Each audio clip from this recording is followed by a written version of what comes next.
Hello, everyone. What's going on? My name is Timpedia, and welcome back to the TNT Podcast, episode 55. Only took 1 week off this time. Only 1 week. But we are back here with my co-hosts on my left. I always forget which direction. I'm assuming it's me. You're the last. Yeah, I think. And Andrew, also known as Friedman. I realized I didn't do this last time. But the order's wrong.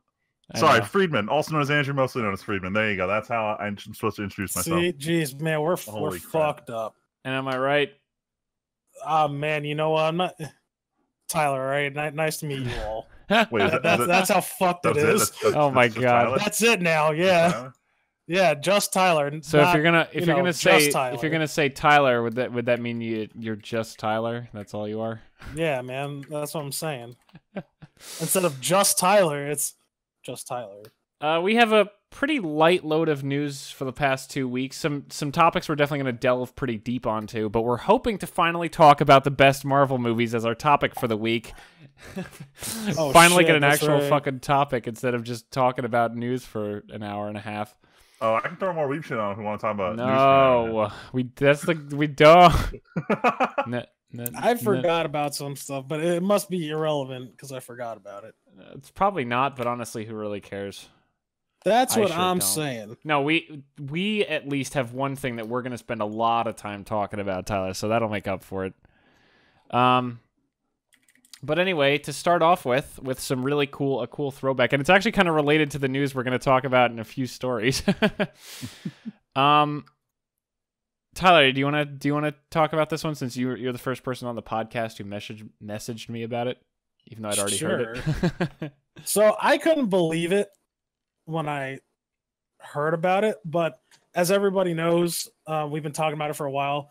Netflix is coming out with a Witcher series, and they're trying to get it together. And recently, they just announced that Henry Cavill, Superman. By recently, you mean today?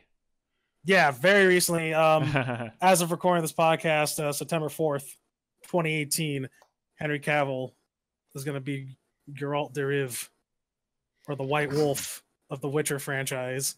So if you go just off of Superman, maybe this doesn't seem amazing, but to be honest, I didn't even watch the new Mission Impossible. I know you did, Tyler, but even just from the trailer... I did not see the new Mission Impossible. I wanted to. I mean, the reloading fists was pretty badass. Yeah, the reloading fist is like cool, and I wanted to see the movie, but I haven't seen the other Mission Impossible movie, so I didn't go and see it. But I heard it was good though. But like I heard good things as well. Yeah, the only things like as far as main series wise that he's been in, Superman. He got his big break doing Man of Steel. Actually, you know what? I'm going on to IMDb right now. I was like, what the fuck else is he in? Yeah, right. He's in something else. I heard it. He's in other people stuff. say he's a pretty good actor outside of his role in Superman, but I can't vouch on personal experience. See, the thing is, I think he can be all right. I don't know about Geralt though. Like you have to have like a pretty grizzled but like earnest guy. See, I didn't because I think there was a story where he was in consideration a while ago. I'm pretty sure we've heard this. I don't know if we talked about it on the podcast, but honestly, the more I think about it, I mean, clearly with the whole Mission Impossible thing, he was the guy who went up against Tom Cruise, so he's got at least some physique there. Yeah. And I feel like, honestly, considering how makeup stuff is these days, it's really almost impossible to find someone you can't make look like it. And he does have a pretty strong, he's got that strong jaw kind of thing going on. I mean, worst case scenario, they could always just CG facial hair. It's... No, but honestly, I think he'll be able to pull it off. And I'm pretty sure there was talk about... never... Oh, what? Go ahead. I'll say looking isn't really my biggest concern. It's his acting ability and trying to really nail the character. Like I don't really know. Like because the thing is, Superman is not a good coming out character. Honestly, like we saw too much Superman and not enough Clark Kent for us to like really get an idea of like if this dude can act or not. Because to be Superman, it's fucking lame. Let's be honest here. All right, Superman, he comes in, he saves the day. Hello, citizens, and he fucking leaves. I don't know. Safe I feel now. like You like the part where he got angry and shot the laser eyes? that's like whatever. Right? I feel like that could be attributed to because he fucking came back from such and such. I'm not gonna try to reveal any spoilers, even though it's been like a while since the movies have come out, but I don't even remember that well. Yeah, but I feel like that wasn't enough variety, I guess, or to see if his acting ability is really good. If that makes any sense. That's fair. Yeah, I Superman feel like is I would need to definitely his see him own in thing. more things. Yeah. I want to know what the first trailer is going to look like. Sure. We're still so far away from that. It's crazy. Yeah, no, they haven't started yet. I'm still anticipating it. I don't know. I'm surprised. For sure. But I guess he's wanted to do it though. I was going to say, I remember when it was rumored about him, he had said that he was really interested in it. I'm pretty sure he's a fan of the books, if not the game, actually. I feel like there were tweets that came up that he had tweeted about how he enjoyed the game a lot or something like that, or the books. So I'm pretty sure he was openly a fan. And I got to say, when I looked later and IGN had their useless article about it, going into the article, they linked something really hilarious. Or maybe it wasn't even IGN, because now I'm on their article and there's nothing fucking here. Oh no, there it is. They linked to a second article about the same thing. Fantastic. Useless fuck. He put on Instagram a picture of him logging into Netflix, and his profile name was Geralt of Rivia. Oh, nice. And Fucking come on, nerd. he did it right. Look, okay. Here's also, he said, my new mailing address is Geralt, C.O. Vesemir, Cairmorn Valley, Hertek. I don't even know where that is. Cadwin. That is where Cairmorn is. Yeah, that's What how a you know fucking nerd. a nerd is a fucking nerd. He can tell you, point to where on the map. He's like, yo, if I was a Witcher, I would live here. That's how you know. But that's good though. You know why? Because he's earned the he's gonna put passion into it. Yeah, that's what's really important. You could tell the people which gives me some faith, right? It's that's why I like it. Yeah, so that has some points. When Ben Affleck was casted as Batman. Oh yeah. I don't think anyone realized how much of a fucking Batman nerd this guy was, but I did. Makes it sadder about what happened. It really does. It does. And people will disagree with me on this, but I thought he did as well as a Batman.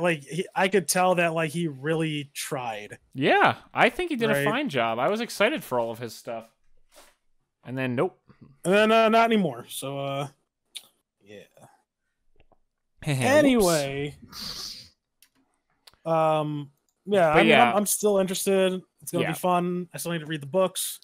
Yes, you fucking do. Hurry up. And yeah, so what is I this? think here's an easy way to sum this up. I think this certainly doesn't hurt excitement for this series, and in some ways it might even make it better to know who Geralt is. Right. So I think this is only good news for the series, because I'm still, obviously still super excited for this whole thing. But we're gonna take a detour. We don't have Overdank news this week. I can always talk about Overdank. We could talk about Overdank. We've been playing it a lot lately. About.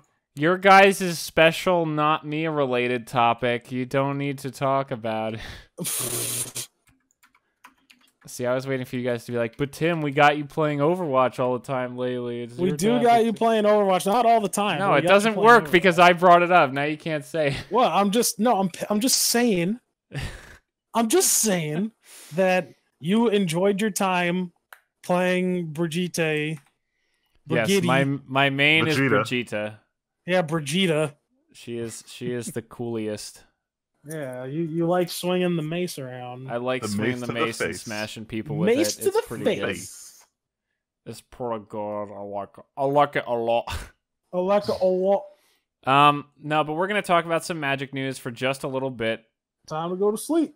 Not Tyler, because you guys already converted me to Overdank, and we all already watched anime. So now clearly you got to get harder into Magic, and then the cycle will be complete. Let me ask you. You guys all need to watch way more anime for this to be legit.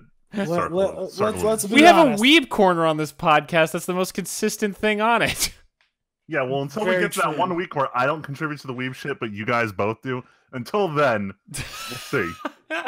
Let me ask though, how long have we been friends? A decent while now, right? Too long. 2 years? At least too long. Fuck you. A couple years. And in those years, have I seriously got into Magic? We didn't have because the we right weren't trying hard incentive. enough. Yeah, we No, need to work harder. fuck you. You guys have been trying. Oh my god. Anyway. I only own one deck, listeners, Yeah, because and that's the one No. that Tim and Freeman made me. That's right. Yeah, you weren't in the All first round of proxies my and deck fake builds. cards. That's fine. All I know is that this thing was crafted with love, it was actually. and I will cherish it literally forever, and it'll It be was- the only deck I ever use. It was carefully constructed. Yes, I love this thing. I like bring it around because it's in my my D&D bag, and like I pull it out to get some of my other shit, and they're like, "Yo, what the fuck is this? Is that you?" I'm like, "Yeah." That's right. I'm a magic card. I'm on I'm a a magic Magic card, baby. Hit the big Real quick. time. Listeners, Yeah. for anyone who's confused, last summer Tim and I made a custom magic set. We talked on- about it on the podcast because we I were know, doing but it back then. if you That's true, didn't if we- hear that new episode, listeners- We have and new you're listeners. confused. Last summer we put together these custom magic decks where all of the commanders for these decks were based on us and how Tim and I envisioned us playing Magic. We also included, it was like 6 or 7 original cards in each of those decks that were just like based on our particular play styles. So Tyler's was it red, blue, green? Yep. Creatures and drawing Yeah. spells and being in control of the game, kind of. He wanted to have the biggest creatures on the I field, want to have the biggest dick on the field. and if he doesn't, he can draw cards to get there. And yeah, if it's not big enough, you can make it bigger. yeah, my dick long. That's the theme of the deck, and I won a couple times with it. It was pretty cool. Yeah. But speaking But of to cool actually design space, to actually get to the Magic topic, so since the last podcast, PAX West happened. I don't think we have any news from it other than this that we want to talk about. But I don't. Really Oh give a shit, that's right.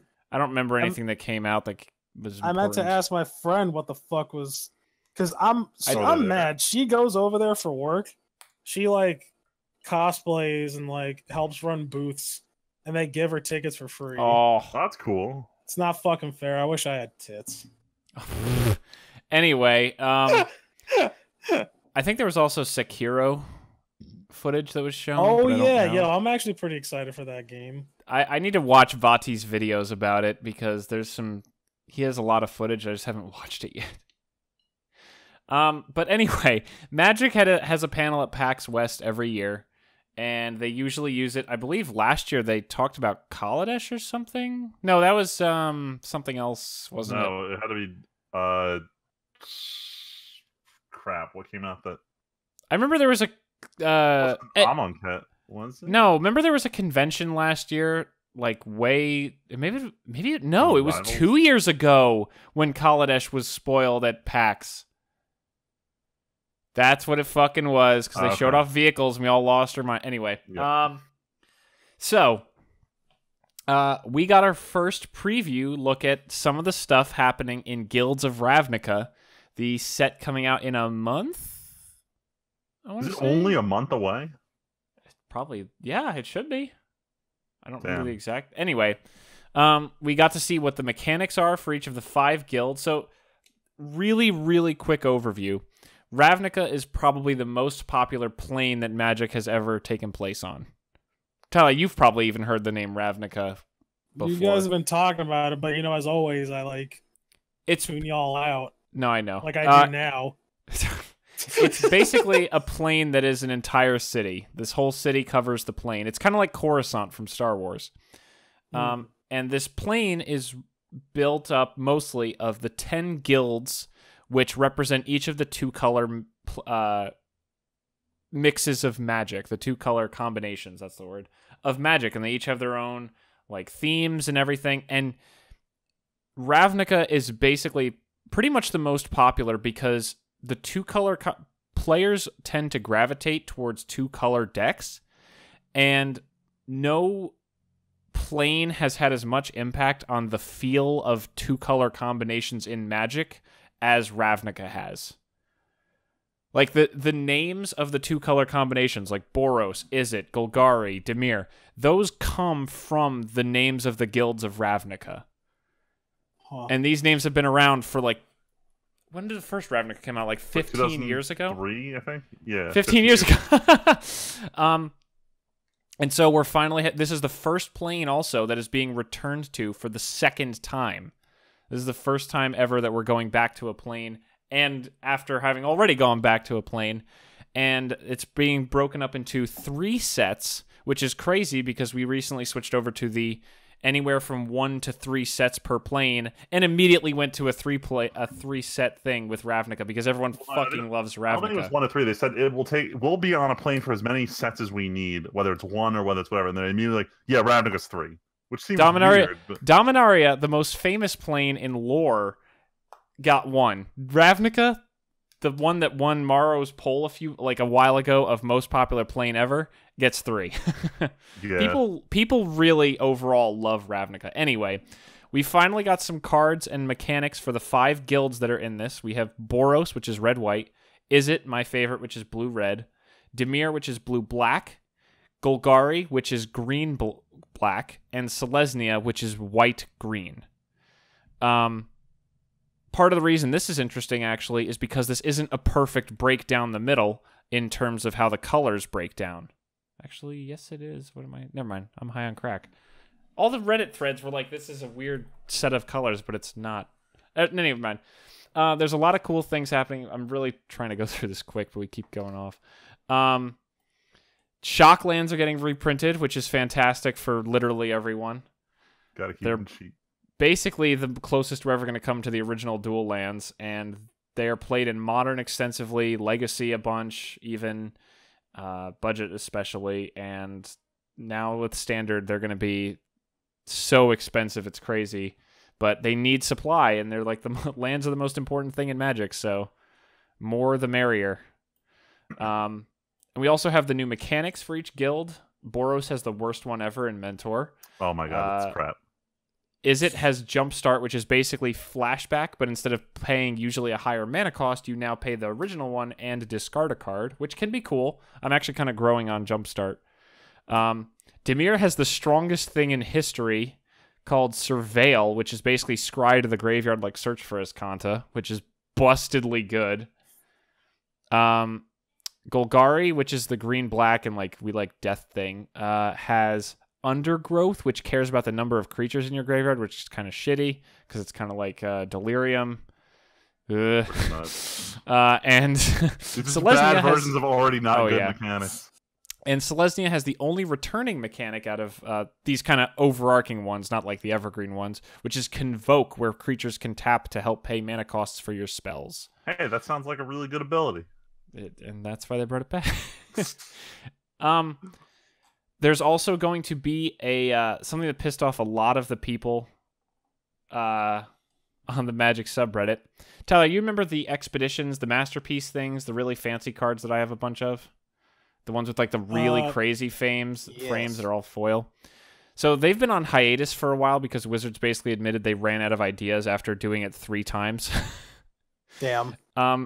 But they are bringing it back with a twist for this set. So before, you would buy a box of whatever set it was in, Kaladesh, the Battle for Zendikar block, Kaladesh block, and the Amonkhet block.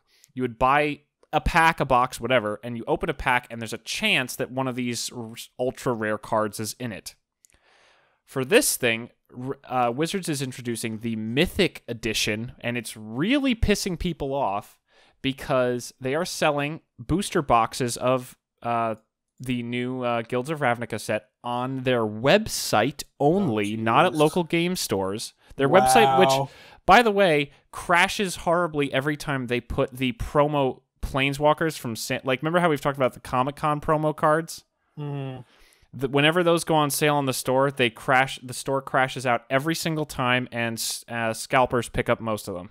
It's strange. Hasbro spends 99% of the year with literally no one going to their website, and then on one day, half the Magic community decides to visit their website. Jesus Christ. So, which I'm sure they're not even prepared for either. Oh, of course. Well, this will be like the 4th time they've been unprepared for it. Oh, yeah. But who could have foreseen something like this? So Wizards' plan, instead of putting... So what they're doing is, for the Mythic Edition, there are 8 Planeswalkers. 2 of them... One of them hasn't been revealed yet, but it's probably the new Vraska from this set, which hasn't been shown yet. It would make a lot of sense. And then there are 7, including one new one. Ral is it Viceroy, who's my boy. My favorite Planeswalker ever, because he's the Lightning Tech Mage, and he has white streaks in his hair, so he's literally what I want to be. Him and Vraska probably, and 6 other old Planeswalkers are getting reprinted as Planeswalkers with no borders.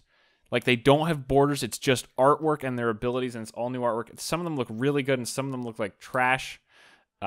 I personally kind of hate 2 of them, and the rest are all great.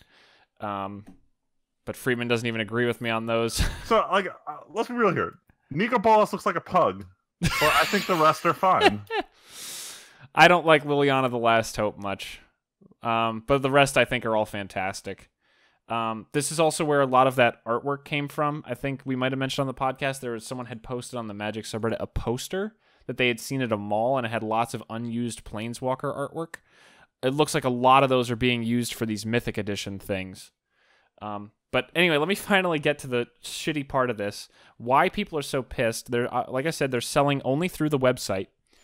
You can buy a booster box of Ravnica, Guilds of Ravnica, and in 8 of the packs, which will be specially marked, in addition, I found out, Freeman, to the regular rare or mythic that is in that pack, you will get one of these Planeswalker cards in it as well, and there will be 1 pack for each Planeswalker. Okay. In addition to the rest of the regular cards that would be in a pack, and 16 more packs. This will cost you $250. What a steal. I should buy 5. Now that's some value. I will buy my single Ral of this for my Kess deck, because Ral is my boy, and he finally has a playable Planeswalker, whereas his previous incarnation was not playable at all. Sad as it is, because I own a foil of it, because I love him, but his card is kind of shit. I will play this in Kess. I will use the cool new frame, and it looks like from the vault cards, but I will not be buying the $250 edition of this set. Unless something really blows me away, but I'm also going on a trip, so, I kind of need my money for that, so probably not. I might try and get the Elspeth, but I don't know if I'm going to get any of the other ones. I'm sad it's not the Sun's Champion. It'd be really cool. I do run this Elspeth, though, in what's his name, the SRAM deck I pledged, because she does work. That's true. I am very sad that I took apart my Brea deck, because 2 of these Planeswalkers went in that deck and now are useless. But yeah, overall there's not much else. We could go card by card, but we're not really going to do that right now. Especially, we'll save that for like the full set, because we were also talking about making commander updates. So we'll probably do a special Magic edition again once this full set is spoiled. Spoilers technically don't even start until next week. A lot of this came out because of packs. But so in a few weeks, expect a special Guilds of Ravnica episode where we're going to talk about commander deck upgrades and things like that. But yeah, overall, the set looks really hype. I'm actually pretty darn excited. Some of the cards that have been spoiled so far are really exciting.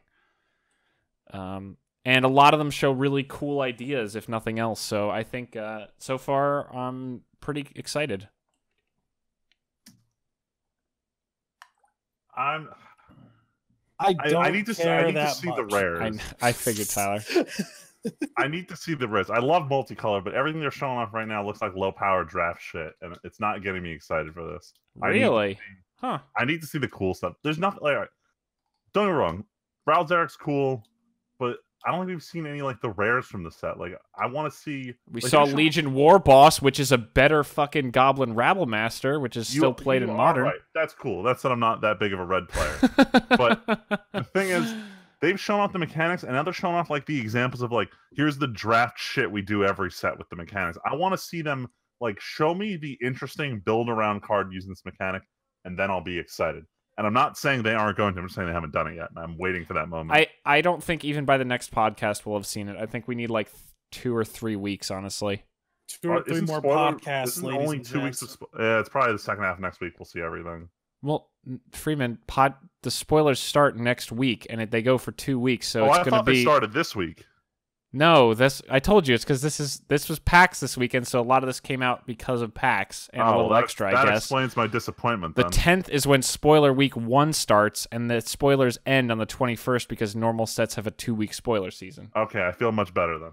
All right, we're gonna go on because this has been 10 minutes. Yeah, it's gone for too long. But we're really probably not going to talk about Ravnica until our special podcast. So you guys escape. But now we could talk about the literally hypest shit that we're not going to see for years. I guess I'll just go. I was giving you an opening again, Tyler, but whatever. What? For the next topic. So... Overdank? For those who don't know or who don't follow me on Twitter, we didn't even touch Overdank. Wait, I put it in as a joke. Did you want to talk about Overdank real quick? No, I don't give a shit about Overdank. There's just some summer games and like this shitty ass diva skin that I don't give a fuck about. So you like it that much, huh? I don't. I have my cat diva skin. Oh, you're talking about the Diva Cola. I thought you were being ironic about this. Yeah, no, the Diva Cola challenge. No. Oh yeah. It's retarded and it's dumb. I don't like it. No, I'm not going to use the skin, but I have to have it. She can't even get it in that. It ain't even booty shorts, Diva. Oh my god. Bro, the ponytail though. Yeah, that's what everybody keeps talking about. Bubba, what about the ponytail? You gotta give some love to the ponytail. I don't give a shit. It ain't no cat ears, right, fam? It ain't no cat ears. So last week. Spoken like a true man of culture. That's what I'm saying. I try. Oh my god. No, keep going. It's fine. No. It's all right. I got my waifu out in the open. I needed to talk about her, so we're good now. Now we can talk about the real news. Last week on Monday, I was about to leave. I was about to leave work to go to lunch, and I saw people start talking about. Why is CD Projekt Red streaming on Twitch and it's just a bunch of code on screen? What? Cut over to Twitch, just watch the code go, then it starts an upload bar. Huh. And by the time the upload bar finished, there were more people watching CD Projekt Red's Twitch channel than any other single streamer. And I think Cyberpunk 2077 was actually beating Fortnite on Twitch while they did this. That's how it should be. I'm pretty sure. They were beating out the 11-year-olds? Thankfully. Yeah, dude. So, as you can guess, CD Projekt Red had tagged this as 2077s. And no joke, the amount of people, when it was still doing the code that I looked at, the amount of people who were restreaming this with their face over it, talking about it, that was where, like, unfortunately, like, a fifth of the fucking viewers were coming from. Was like, oh, look at this guy with 1,000 views who's just watching the stream talking. Yeah, cool. Why? I don't understand. Why. Because they like the streamer. The upload finishes just as I get back to work, and I open the Twitch on my work computer, and the gameplay walkthrough that happened at E3 and Gamescom or whatever it was recently starts playing with narration. And for 48 minutes, we got to watch Cyberpunk gameplay. We got to beat it for 48 minutes. You're not even wrong. You're not even wrong. Oh, man. This game This game looks great. I don't think we deserve this game. Yo, everybody knows me. I don't normally give out opinions like this right off the bat. Oh, I thought you were just going to end with I don't normally give out. I don't normally give out, No, well, yeah, I am notorious for doing that. I mean, like, I'll tell you what. And that's usually where I stop. But no. I thought you disconnected for a second. Yeah, really. That's how good I am. Like, man, it's none of it is what I expected at all. I didn't expect anything. I just knew it was. I didn't expect a goddamn thing. And I was like, man, this all looks fucking badass. It looks so good. I It's need crazy. this. If I had any reason to live, it's this. It's a little long enough to see this game release. It's Dude. actually nuts how good this game looks. Like, The lighting. I'm not a dick writer, but I will be for this one. I mean, the way, even just as simple as, I don't know if you guys saw. Did you guys, okay, let's put it this way. Obviously, you guys, like, found out about it. Tyler, you probably watched it. Freeman, did you watch this? I'm watching it right now. Oh, Freeman. Well, look, just listen to you talk. Let me watch the first 5 minutes completely uninterrupted. Now I'm skimming through where he's like talking to the dude about some shit in his hand. All right, so something to me as simple as, Tyler, you're going to understand this for sure. You know how the UI registers what you're looking at and gives you different options, like when the corp agent captures the player character? Oh, yeah. And has them held down, and you look at the woman and you can talk to her with different lines, and you look at the agent and you can take his gun. Mm-hmm. Like, simple things like that seem so immersive because it's not about jamming everything onto the screen at once. It's about if you look around, you can see other options. And what's great about it is that you could tell that they're really integrating the whole, futuristic augmented reality thing, right? And how it integrates how they're trying to integrate it into the gameplay experience as if to create that next level of immersion for the setting, especially. Which I think is obviously very important in what they're trying to go for. Oh yeah.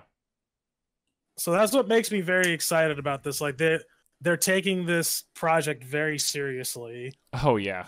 And they wanna do the best they can. Like we've talked about them working with the guy who wrote the source material for the game. Oh yeah. They've been taking out all this time, and obviously we're not even talking about how much time they're spending on the game, but it shows. It shows that they're very passionate about it, and they're willing to take it to the next level. Is it fair to say that like nothing that I can't think of a single thing that holds up compared to this? This demo was more impressive than almost any other game I've seen in years. I'm gonna say this preemptively. I think this is gonna be like the Half-Life 2 of this generation. Ooh, now that's praise. I mean, that's praise. But the thing is, Half-Life 2. Oh, really? You never played Half-Life 2? I played it a little bit much later, and honestly wasn't that impressed. But I already played so many other games that I guess built upon it that it seemed boring to me. Yeah, the problem is you can't play it now. It didn't age very well. It was amazing when it came out, but I'm so many better FPSs have come out that were inspired by it that it just kind of seems shitty now. Actually, speaking of Half-Life 2, super quick, I saw another headline from Valve that was like, "We're finally at a place where we feel like we could develop video games again." Fuck out of here. Gabe's trying to get like a fifth pool, all right? Yeah, we need Left 3 Dead. Let's do this. Yeah. Actually, but I don't know.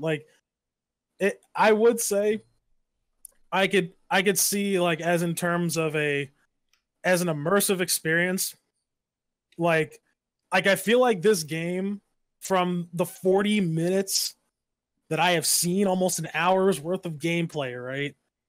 I could see that this is almost as immersive as it's gonna get without it being VR. Yeah. Yeah, for real. I think that is gonna be impressive. I mean, Witcher wasn't really going for that pure immersion value. No, it was just about the adventure and the story. And I know the first person feels weird to a lot of people who wanted the RPG, always got to sit behind your character and feel like you're out of it. But the first person, there's no pause, there's no real obvious breaks for dialogue. There's no, let's start a cutscene thing going on in a lot of places. There's a few places, at the start when they get out of the elevator and things like that. But when you see overall, and well, yeah. But overall, it feels a lot more immersive to do so many of these things. When at the beginning they're going through that scavenger hideout. Dude, that's right in your face. Yeah, the bullet time is insane. And now the way you start your different drugs and everything. I'm like, yo, this is it, man. Pop this an is what inhaler. I'm fucking talking about, dude. And I love their whole blah blah blah. My name is Shepard, and this is my favorite store on the Store on the Citadel shit Citadel? at the end. Yeah, because at the end it's like, oh yeah, like they. I don't know if you've seen Yo, what is this Mexican standoff at 37 minutes in? This Yeah, is right. great. Wait, have you seen Blade Oh Runner? yeah. Have you seen the new Blade Runner, Tim? No, not yet. No, unfortunately not. Ah, damn. So like they do that. They do that whole like ad thing where like where the ad Yes, scans I know what you. you're talking about though. Yeah, Those and things you are show real. up in the ad. I was like, yo, this is fucking dope. This Look, is that's the gonna be actual future. That's gonna be scary in the future when it's us, but in a video game, it's fucking cool. Right? In a video game, yo, this is dope as hell. And then in the future, it's like, I mean, granted, it's happening now. Is it bad that one of the saddest things out of that whole presentation is when you walk past the gun salesman and they turn away. I'm like, no, I want to see the guns. I want to customize the guns. Oh, they shot that guy's leg off. Oh man, they shot that guy's leg off. Oh yeah, you're about to see the leg shot to headshot. These are all great. Jesus Christ, my legs. And that's what I like about... I just fast forwarded to that part. Like that's what I kind of like too about the like whole cyberpunk thing. Like it's more than just like the guns and the tech and everything. Like it's about like that attitude and the atmosphere that really drive it home. I mean, when we saw the music in that first trailer and the music that's playing on the streets here, it's just like, I feel like this is the kind of thing where we could sit in a room with a microphone and all watch the trailer together, and every pause we got to talk about, like when she goes to the Ripper dock. Oh yeah. Oh my God. When she puts her hand in the machine for the hand upgrade and you just hear the clacking the whole time he's working on your eye. That's just like, what a fucking like, that's ballsy to do that in a video game. To have an upgrade system where maybe it's because it's the first time, whatever, you can't skip it. Maybe you can skip it later. But just sit there and be like, listening to the gears and the like, it sounds like there's rubber bands in this machine, like tugging and tensing. Yeah. Oh, it was just so cool. And the car looks awesome. And the the bots. Fucking oh my God. Leather jackets. Give you stats. Are these curving bullets? Oh, bouncing bullets, the ricochet bullets. Yeah. Oh, Freeman, you need to keep watching. You're about to get some even crazier shit. You're about to see the hacking. I already saw her go into the dude's brain. Oh, you did? Yeah. With the arm blades too? Oh wait, I may have skipped past that. Hold on. It was right after the hacking into his brain. In the shell shit. Wait, no, I don't think you're there yet, Freeman. No, I did. I had to rewind. I missed it. I skipped the 10 seconds after. When she has the arm blades? Yeah. Holy. No, but the hacking into the brain, when you just see, like, what game has you hack into a guy's brain and you just see, Mind jack. Look at how much shit there was in there. Yeah, from a technical standpoint, seeing all that crap show up on screen the second you pop in with no loading screen, the developer in me is shitting his pants going, how are they doing this? What are they loading? And like, what do they have on standby for these animations to pop off? How much do I have to pay to upgrade my computer in a few years? So many things. Do I need RTX enabled for this game?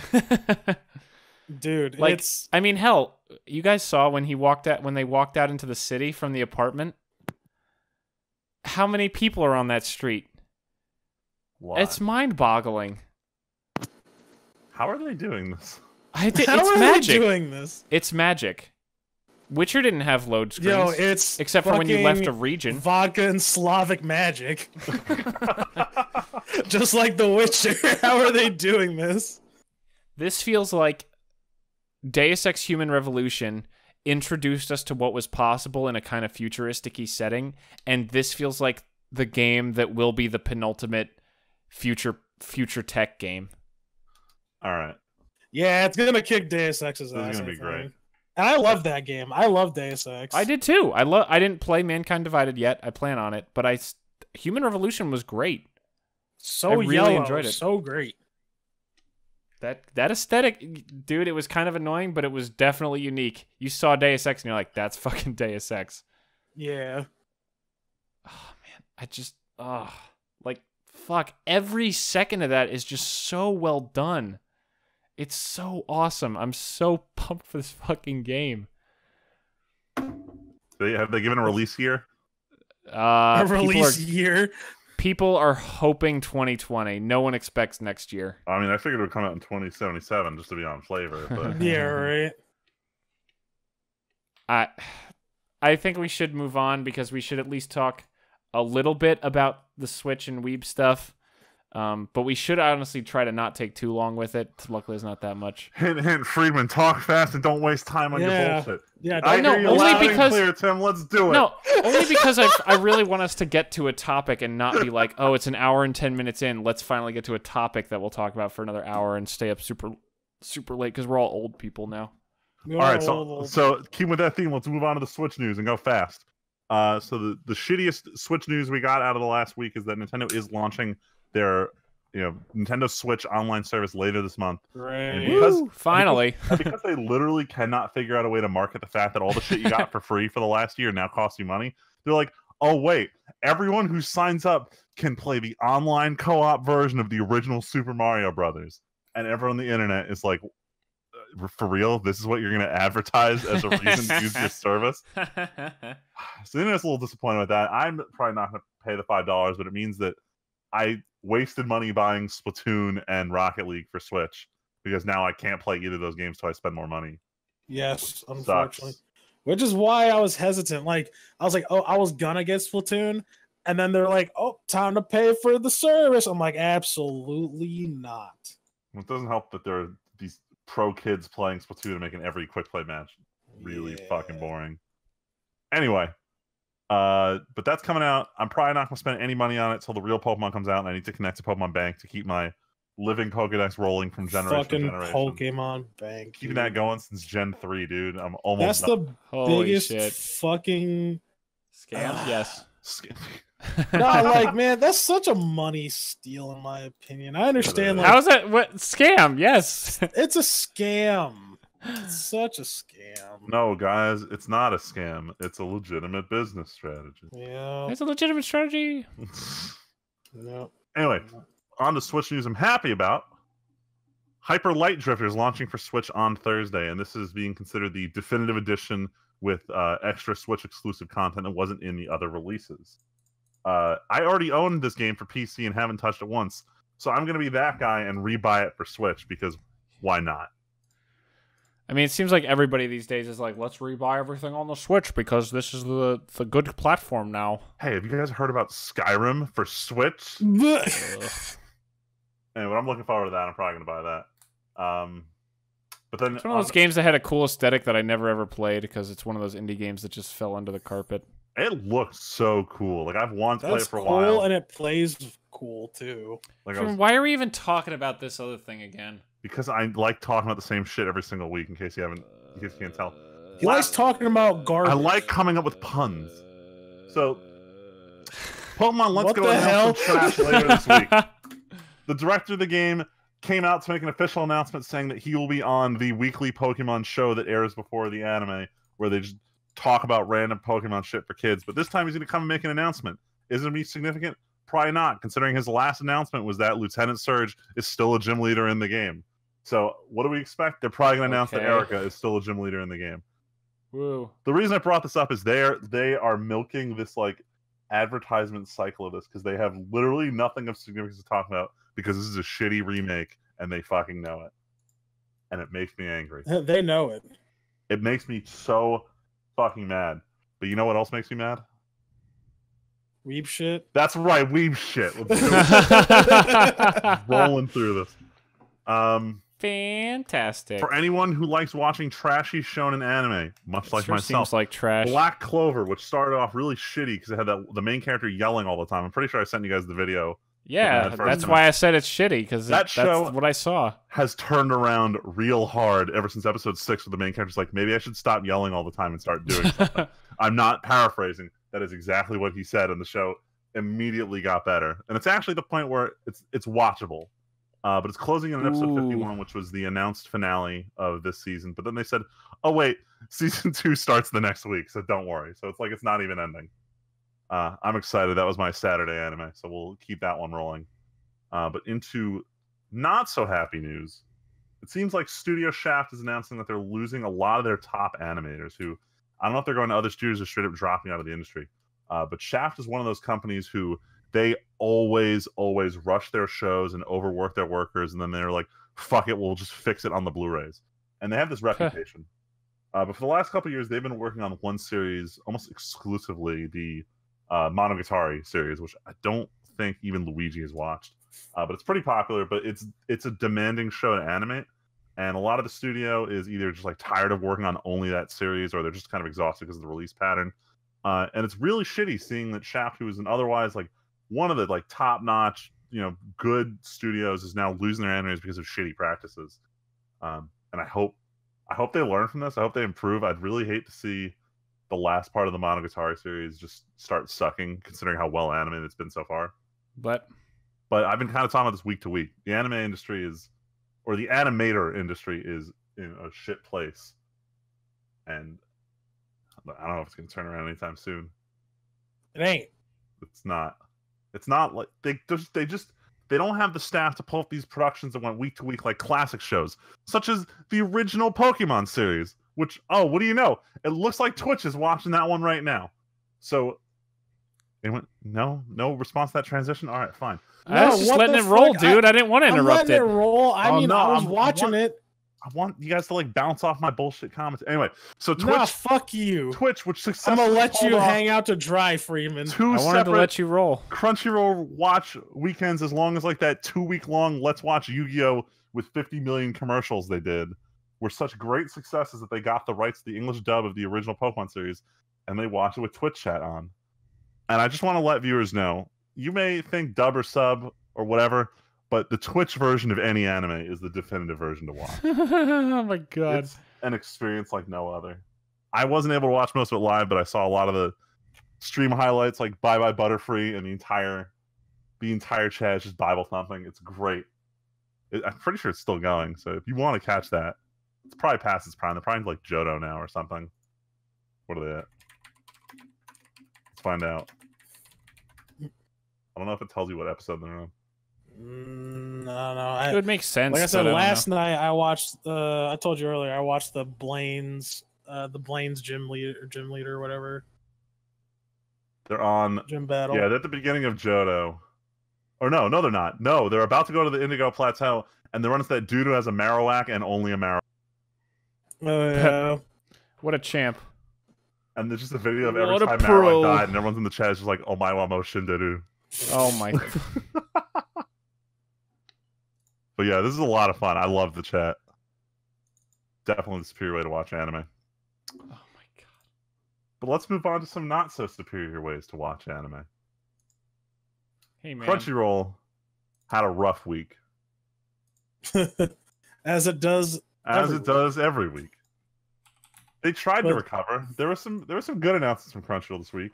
2 of which were in the last like 24 hours. The first one is that they did get the rights to the much hyped show Goblin Slayer coming out next season, which seems like it's I don't know anything about the manga except that it's got that kind of like dark grittiness that people like in Berserk, but I don't know if it's the same level.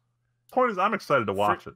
Freeman shared this trailer just before the podcast, and I at least watched it. I don't know if Tyler did, and I thought it looked pretty darn cool. Kind of looks like it's D&D related. It shows very little, but of what they've shown, I like what I'm seeing.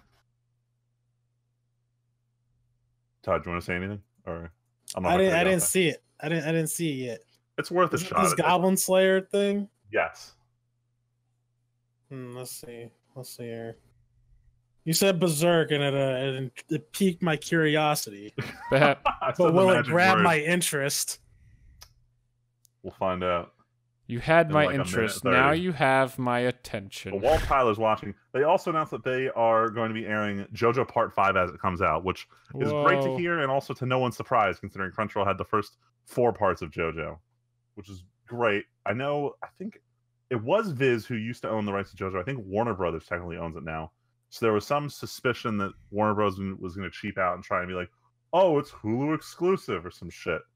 But it looks like Crunchyroll's getting it, which is great. And the last good thing. Damn, huge titties. Yeah, right. And the and the The last good thing that Crunchyroll did this week was they started rolling out their HTML5 player to certain users when viewing through the web browser. I think currently VRV used it in the like the mobile app and the console apps all use HTML5, but the desktop client did not, which was a little odd. A lot of users were pushing for this like third-party plugin that would just essentially trick the website into thinking it was just the PS3 app and pull the HTML5 player. Nice. But they kind of did that very reactionary because I want to say it was like Wednesday or Thursday last week. Oh, no, it was Thursday because I was teleworking. I got to watch the video before I had to go to my meeting.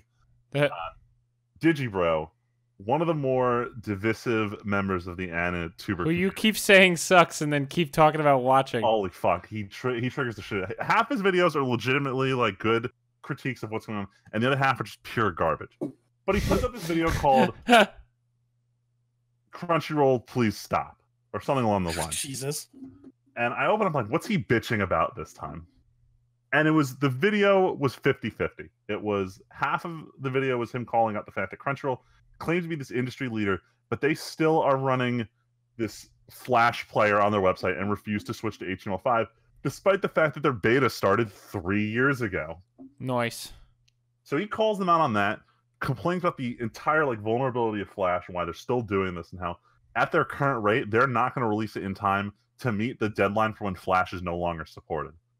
And the entire community is up in arms watching this video where he just straight up calls out all of the different plugins you can use to not have to use the Flash player. So Crunchyroll responds later that afternoon, oh, don't worry, we're rolling out the HTML5 player. So they got like so much attention drawn on them over that. But the real issue was they needed to address community complaints because they absolutely could not field any of the complaints about the last thing I'm going to talk about at Crunchyroll. And this one is tearing the anime community apart. Woohoo! Thank goodness. So, I think it was also Thursday morning. Crunchyroll released a promotional video for a new project they're funding. The first ever Crunchyroll original animation project called High Guardian Spice. Oh, this thing you told us about while we were home. Yes, because this is tearing the community apart. And they show off this promotional video that doesn't really show much about the show. There's no animation. You just see the still image. That's the the title image for the show, with the descriptor that it's about a group of girls who's trained to become guardians. And that's it. That's all we know about the show. So the rest of this 2-minute trailer was all about the diversity of the writing and direction staff of this show. Ugh. And that was the entire focus of the commercial. And this is tearing the community apart because what it looks like we're getting is, and if you just look at the one picture we got, it looks like if you took Steven Universe and you also tried to be Little Witch Academia at the same time, and everyone's going around calling it Tumblr the anime because the writing staff, which despite arguing about their diversity, is 100% female and with a rainbow assortment of hair colors, which isn't helping anyone's cause. Nice. And it's creating this impression. A lot of people are calling this Tumblr the anime because it feels like this is just, they're really pushing the thing that's good about this show is the inclusiveness of its writing staff. And if you look at the art, you're like, okay, well, they're trying to hit like the entire checklist of every race is represented in the characters, every body type is represented in the characters. And I understand what they're going for. There's good merit in trying it, but there's got to be some substance before you go for this coat of paint you're going with. Like, there has to be something good that the viewers are going to want to watch here. And the problem is, I don't think it's going to be what Crunchyroll payers want. Because I'm about to say something very controversial here. Oh. I've been on other sides of the fence about this argument, but I'm going to put my foot down. Avatar isn't anime. There. Voltron is not anime. Ruby is not anime. Fuck! It can look like anime, but deep down inside, I want you to think about the writing on all those shows I just mentioned. And absolutely all of them feel Western. You can make it look the way you want, but none of those shows are anime. They deep down inside, they don't hit that same tick that I'm looking for. And I take one look at what they're showing me for High Guardian Spice, and I'm like, this isn't going to be an anime. This is going to be a cartoon. And this isn't what I'm paying money for. Otherwise, I'd pay for whatever the DC streaming service is for the new Teen Titans. Damn, yo, you hear that, Crunchyroll? Your shit ain't shit. And people have their complaints left and right about Crunchyroll has an agenda or whatnot. I don't give a shit about that. People are arguing that Crunchyroll's funneling their money in these projects instead of anime. I get some of that. I understand that this isn't what I want. This isn't what I want to pay for. But Crunchyroll's making this decision anyway. But they're not backing down. They've instead disabled all forum threads, all communication about this project. Crunchyroll is just like head in the sand. We're going to ignore the criticism and push forward anyway. Talk about true heroes. Yeah, right. I think it's mostly that their parent company's already sunk all this money and they can't back down now. So we'll see. So let's just pretend everybody loves it. In the meantime, everyone loves it. Everyone is ripping on Crunchyroll. People left and right are like, fuck it, I'm canceling my subscription, back to Sail in the Seven Seas. If this is where my money's going, I don't want to do it. And that's not what I'm doing, because Crunchyroll still does give a significant amount of their money to the anime industry directly. But I can't say I'm happy that this is where the funding's going. Yeah, boy. To Little Bean Academia. Little Bean Academia. Yep. All right, but that's it for the weep shit. That was fantastically quick. Thank you, Freeman. Hey, look, man, you asked me to. Very successful. You asked, I deliver. So we're going to take a break. And when we come back, we're going to actually talk about our favorite Marvel films. Now that we have had Ant-Man for the year, and we're kind of in this lull until Captain Marvel comes out in March, and then we finally get the second half of this Avengers story, I guess. But yeah, we'll be back in a second. We'll rank some Marvel movies. And we're back.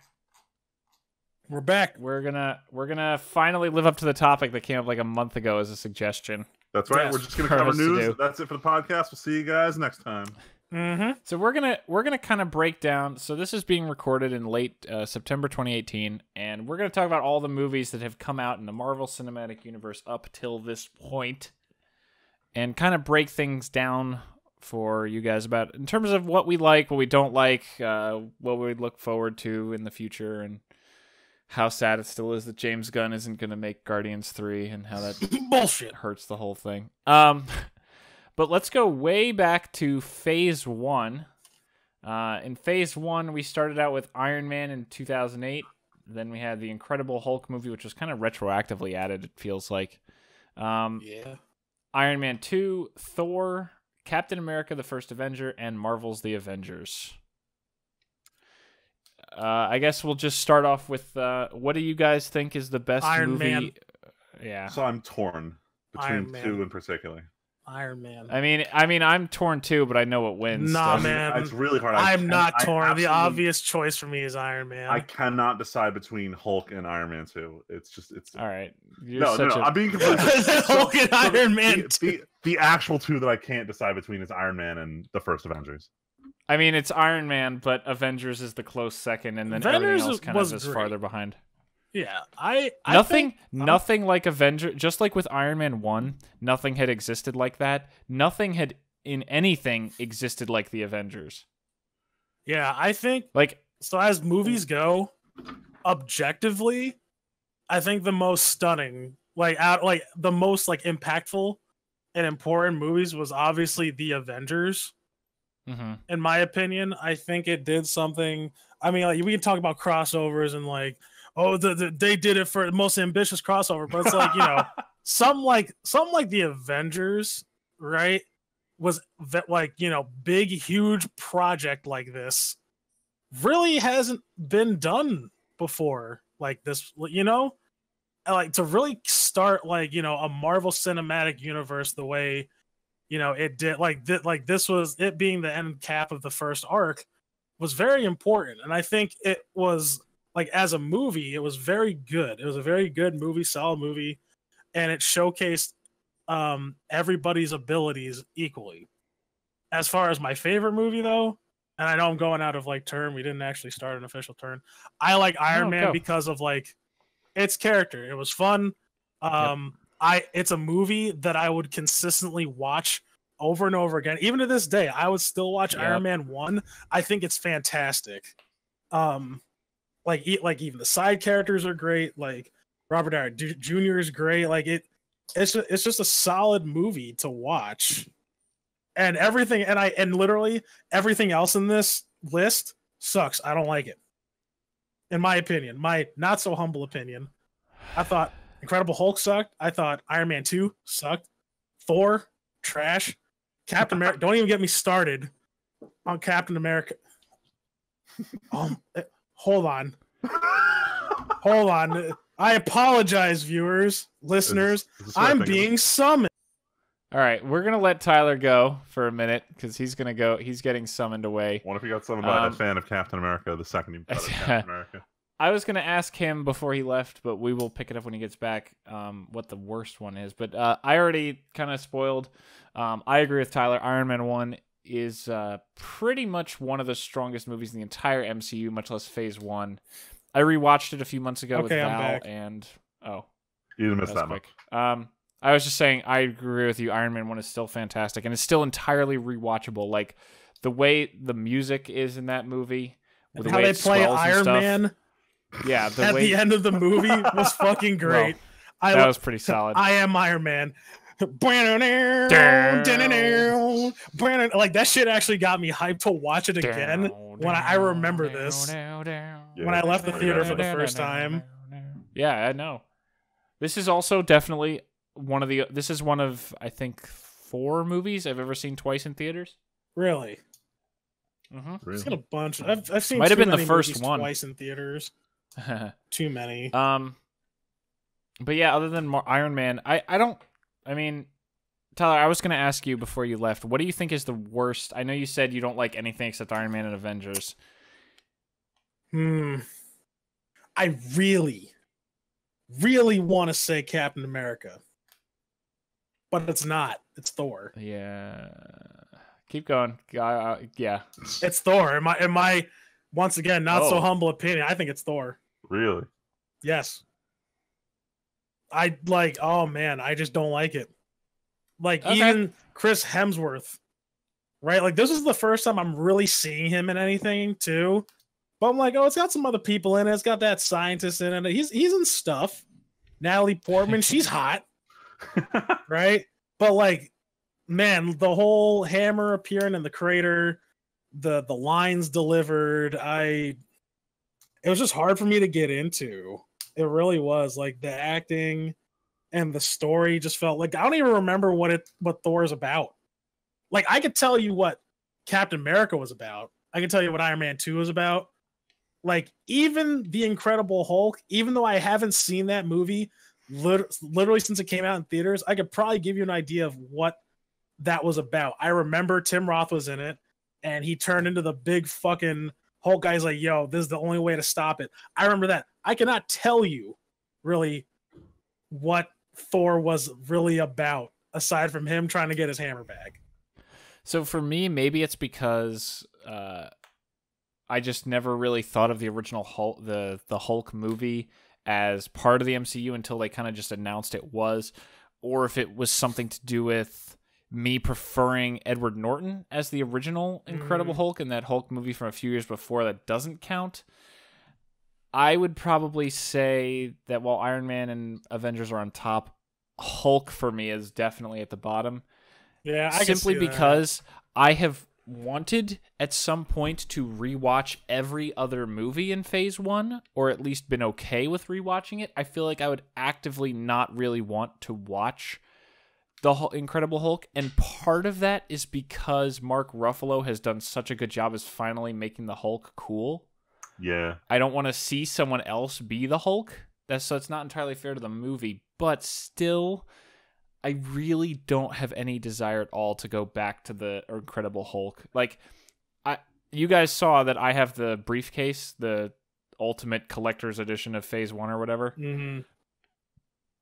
I have never played the Blu-ray of the Incredible Hulk, and I think I've at least put in all the other ones at one point. That's fine. Yeah. I mean, really, the only scene that's even worth noting is the after credit scene when Fury shows up. That's it. That's it. The rest of the movie is pointless anyway. Like, you could see if it wasn't Liv for that Tyler scene, it wouldn't really be want, connected. Huh? If it wasn't for that scene, you could say it wasn't really connected absolutely at all. not. Yeah. Absolutely not. technically, I would like. I don't even count it. Like when I saw it, I'm like, okay, Yeah. I guess so. Literally for that end credit scene. Yeah. It's just enough. That's it. Freeman, what about you? All right, so confession time. When Avengers came out, at that point in time, the only Marvel movie I'd seen was Iron Man 1. So I almost didn't go see Avengers. And a bunch of my suite mates and their friends who had already seen it were going back for the rewatch. They're like, don't worry, you can watch this without seeing any of the movies that came before it. And I was like, all right, this is a load of shit. What kind of sequel is good if you have zero context in any of it? And holy shit, I don't want to say I was wrong, but like I was wrong about this. I was blown away by how much I enjoyed a movie where I didn't know characters sequel for all of them. And I can't say I've seen another sequel like that. And it just speaks to how well written the first Avengers movie was, that it was a payoff movie for everyone who had seen all of these, as well as a great movie for someone who had seen none of them. And it's because of that I want to say it's better than Iron Man, but like of all the origin story movies, and especially if you're looking at just Phase 1 in general, Iron Man had the best opening movie of any of these. Oh yeah, yeah, not even a question. Easy. So Avengers has the group advantage, but if you look at the individual level, Iron Man is head and shoulders above everything other than Avengers, and I want to put Avengers in front of Iron Man, but you can't but it's hard to, because it's hard pressed, because like you think of Iron Man, you're like, yo, there's so many just fucking cool scenes in Iron Man. Yeah, like Iron Man is just like so memorable, so cool. He built all this in a cave with a box of scraps. Well, I'm sorry, I'm not Tony Stark. But in terms of my worst one, unfortunately, I'm gonna have to give it the only other Phase 1 movie I've seen, which is Captain America, because I skipped Thor and I skipped Iron Man 2. That's fair. I mean, I honestly for a long time considered Cap might be when I wouldn't even think of the Hulk.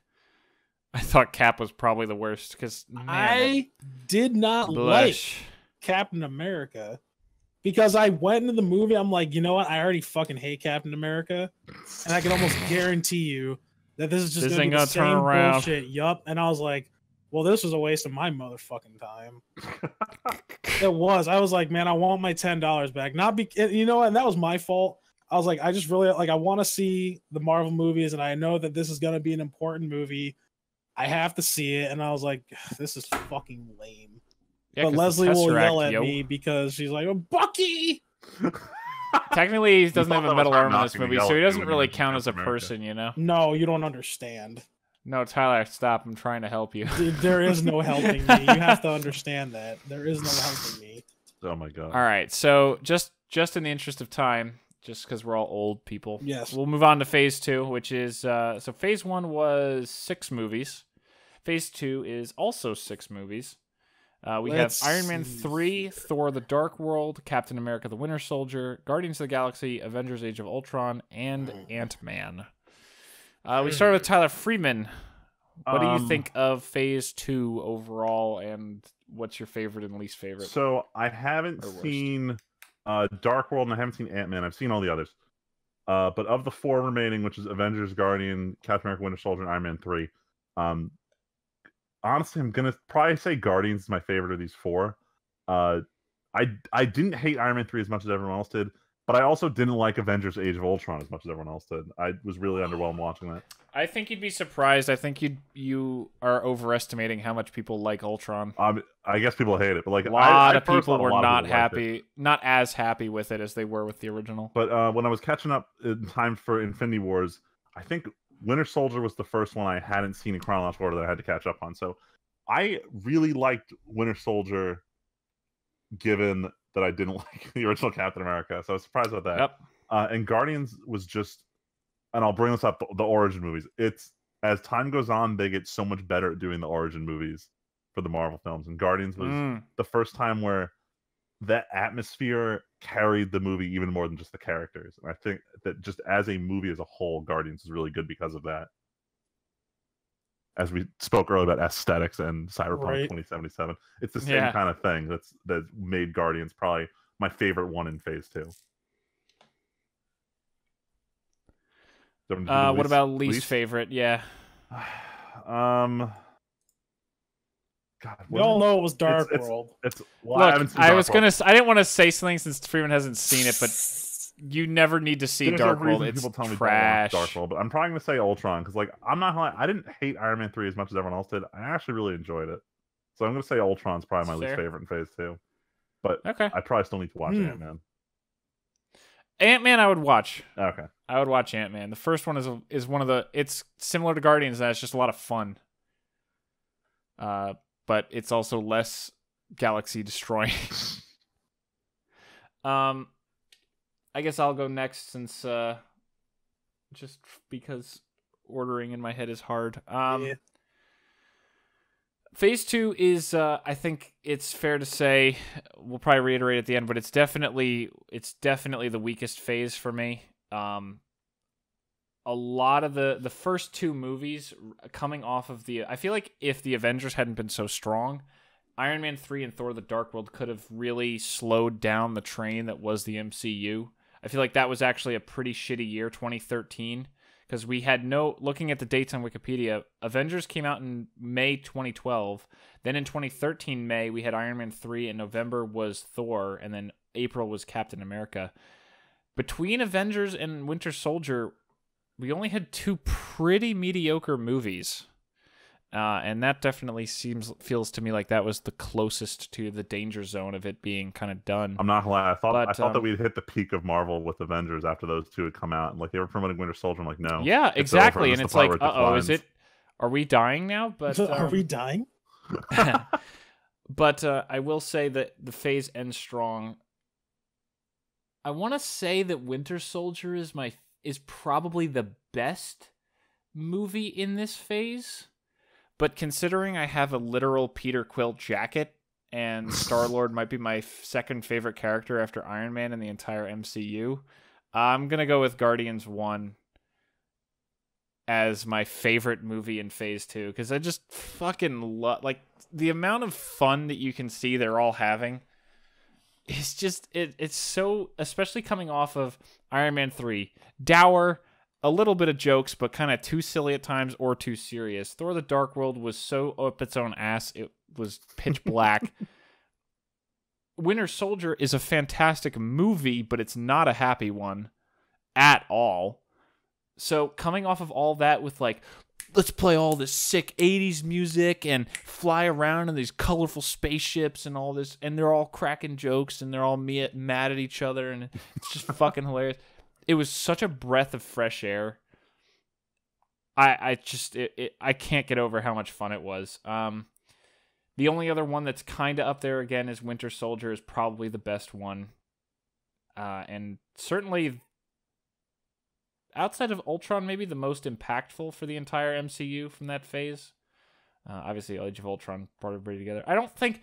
So, to bring up the thing you said, Freeman, about Age of Ultron, or you were talking about it. Go ahead. I think that time has proven that this movie really wasn't... No one expected to really capture the magic again, I don't think, or everyone kind of hoped it would, but I think pretty quickly everyone realized this was not as special as the first Avengers was. Mm-hmm. It feels kind of similar, and it feels really contrived. James Spader does an amazing job playing Ultron, but he kind of acts like an idiot, and it's a little disappointing. But he plays the character really well. Like, do you guys remember the trailer? When there are no strings on me. That was fucking scary, dude. Yeah, I was like, oh shit. Yeah, I think he delivered the voice well. Fantastic. The character writing could have done some work on like everybody's front. I will say it has one of the most amazing scenes in the entire MCU, which is the party where they're all trying to play with the hammer. Yes. Oh yeah. And Chris, easily. All you need to see is Chris Hemsworth's face when Cap grabs the hammer and you hear and Chris Hemsworth's face just like, what the fuck? Yo, Captain America is worthy. I'm pretty, in the comics he's definitely wielded Mjolnir. Dude, when I think I said it on the podcast when Secret Empire came out last year, but that first like 0 issue when like right after Civil War, like the second Civil War, like everybody was like freaking out and like everybody's dying. Captain America just fucking strolls across a battlefield and just picks up Mjolnir, and everybody's like, "Oh shit!" That was one of the dopest fucking things I've ever seen. How do we even pretend to go against him now? Right? I'm sorry, was Ultron the one where the elevator discussion came up? What do you mean? Like if you have the Mjolnir. Oh yeah, where they're making joke when Cap and Tony are yelling at Thor, and they're like, "Well, is it if you put the hammer in an elevator and the elevator goes up, is the elevator worthy? Is the elevator worthy?" But yeah, I don't want to. I will say Ant-Man was also a lot of fun, but Thor: The Dark World is just never gonna rewatch that movie. It's so useless. It's painful. It almost sucks because after seeing Ragnarok, you realize how much better Dark World could have been if they hadn't written it so blandly and boringly, and how cool it would have been to use these characters more interestingly. And then Iron Man 3, I barely remember any of it, honestly. I remember the fake Mandarin, and the cool fight, admittedly, where Tony's strapped up and he has armor pieces flying in one at a time, and he's kind of fighting with it. That's really slick, but the villain was anyway, go ahead, Tyler. Phase 2. The villain was fucking bad. I will start off with my least favorite. And you'd think it was The Dark World, because I don't remember shit from that movie either. Like, not a single scene I remember. I don't remember anything. Dude, Natalie Portman got the Aether into her somehow. I wish. Nope. Gotta keep it PG-13. I was trying. You were trying. You almost got me, and that's fine. But I gotta give it to Iron Man 3, even though I remember enjoying myself somewhat.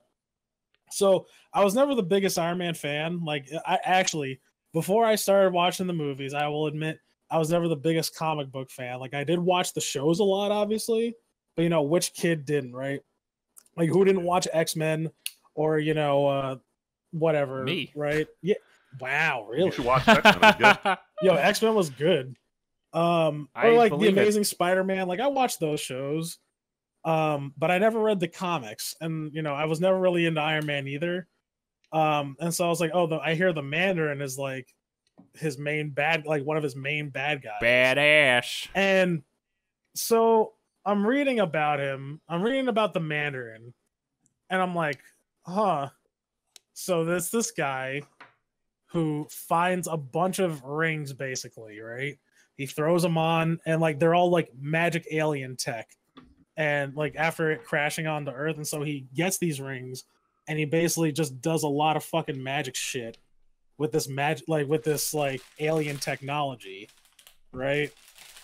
And like I forget, like I don't remember like his full description. I'm like, wow, this is really cool. And like the way they described him is like how Ben Kingsley was originally, you know, presented. He's like, you know, some consider me a teacher, you know. Blah, yeah, the blah. whole trailer stuff. Yeah, like that was cool. The fake out. And like, yeah, dude. I was like, and when I watched the movie, I was like, oh, I can kind of get it now. And it's one of those things where like you keep thinking about the movie, and you read about the character, and you're like, man, Ben Kingsley would have done a fantastic job as the Mandarin. The real Mandarin. The real Mandarin, instead of being this joke character, which also was like another thing too. And I didn't realize that was like a precursor to what was going to come later on down in like, you know, the MCU when it comes to their joke content. Mm-hmm. But we'll get to that later, especially when we get to Guardians of the Galaxy. But like, I felt like they took an actor who is well established in the business, and they basically gave him like a joke character. Like, I feel like they took all that talent and just threw it out the window.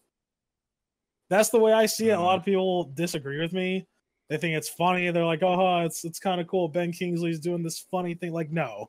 I feel like they had a good opportunity to tell a good story and to integrate who the Mandarin is and was to the main story, that like shit's going on in outer space and people are getting their hands on it. And they kind of touch on that in like Spider-Man Homecoming, but they really could have gotten a kickstart on it like way sooner. I mean, hell, remember in Iron Man 1 they talk about the 10 rings. That's supposed to be the Mandarin's thing, isn't it? That's the Mandarin's thing. The 10 rings is the Mandarin's thing. But no. It ain't shit. Instead we get this guy who, like, I don't know, turns into some dragon thing and Iron Man kicks his ass, and then at the end he's like, oh, I ain't doing this anymore, Pepper Potts. I'm gonna blow up all my stuff. Yeah. And I rolled my fucking eyes. I was like, please. Fucking please. Sure, man. Whatever you fucking say. Like that bugged the shit out of me. So that's why I didn't like, I think Iron Man 3 was the worst in my opinion. Like, it had, as a movie, it was whatever. But as far as it had potential to be a lot better, and it just didn't deliver on that. I am a little torn, though, as for, I think the best movie objectively was Captain America Winter Soldier. Only because that, like, you could tell, like, okay, we were kind of screwing around with the first phase. Now we're gonna step it up a notch, right? We're gonna get like these badass like fight choreographers. We're gonna like up like everything, the production value. Like you could literally see the jump from Captain America to Winter Soldier. Yeah. Like the quality was just outstanding. Dude, it's because he came to the future. I mean, look at how much better everything is compared to what Yeah, man, everything's chrome in the future. Yeah, everything's chrome in the future and like well choreographed. Like it was just good. And that's the thing with me. Like I tell you guys, like I don't like Captain America. Like I don't like these Boy Scout heroes. But like, and this is before I read Civil War, the comics. Right, like in Civil War, like they were able, like that was able to show me, like, oh, Captain America's really not as much of a Boy Scout as people think he is, right? But they were able to really show me that in this movie, and they're also like able to come up with like a cool bad guy. I think Winter Soldier is like a fun character to play around with. But yeah, I thought that movie was fucking stellar. And you know, there's that, and then Guardians of the Galaxy came out, which, like, undisputedly, come on, get your love. It's my favorite. Get your love now. But I say that begrudgingly because, like, I say it begrudgingly only because Captain America: Winter Soldier did something that I never thought it would do, and that was change my mind about something I really didn't like, and that was Captain America. And I'm impressed, like that, for something to do that to me, because I'm pretty stubborn. I won't lie. I'm pretty stubborn when it comes to that shit. But like, I was impressed, so I got to give it credit. But like, as a movie, I feel like Guardians of the Galaxy had that character, right? Like you said, Tim. Like you could tell the talent that was in it. They were having a great time, right? The director, like James Gunn, was having a really good time. Like I was familiar with some of his past work. Like he worked on Super. So like he definitely had the idea of like what to go for in this movie. And like he knew what he wanted. The talent knew what they wanted and they delivered on it. Right. Unfortunately, and this is the other part of the begrudging part, because of the success of Guardians, right? And, you know, the testing of like little jokes here and there, it became extremely commonplace within phase 3. Like almost to the point where like it would hurt some scenes in phase 3 movies. Just like the phase 3 Star Wars movies. Yeah, actually, like literally ever since Guardians of the Galaxy came out, it's almost like that's the Fortnite of movies now. That's fair. That's what I compare it to, because like in phase 3, like I know I'm jumping a little bit, or this could be our segue, but like you see so much of that. Like I had one more Ragnarok, before we jump on. fucking Ragnarok might as well be Guardians of the Galaxy with Thor. granted, I think Ragnarok was fantastic. Yeah. Oh, it was a good movie. I really enjoyed it, especially given that I didn't like the first 2 Thor movies. But, you know, with all this, and I've talked about it on the podcast before, you have all this serious content, and, you know, the tone of the movie really doesn't play up to that. You know, from beginning to end, you got Thor's dad dying, right? Like, for real this time. Mjolnir broke. This He time. lost his eye. He gets transported to this fucking, like, godforsaken world. And then just when you think things are going to be, like, on the up and up, Thor fucking shows up and kills everybody. It's not a fun, like, it's not supposed to be a funny movie, but, like, you got Jeff Goldblum coming in with fucking face paint and shit. Like, oh, welcome to my fucking battle dome. You know, and like that shit, like, bothered me. Like, the interactions between Thor and Banner, that's fine. That's completely funny and understandable. They haven't seen each other in years. That's okay.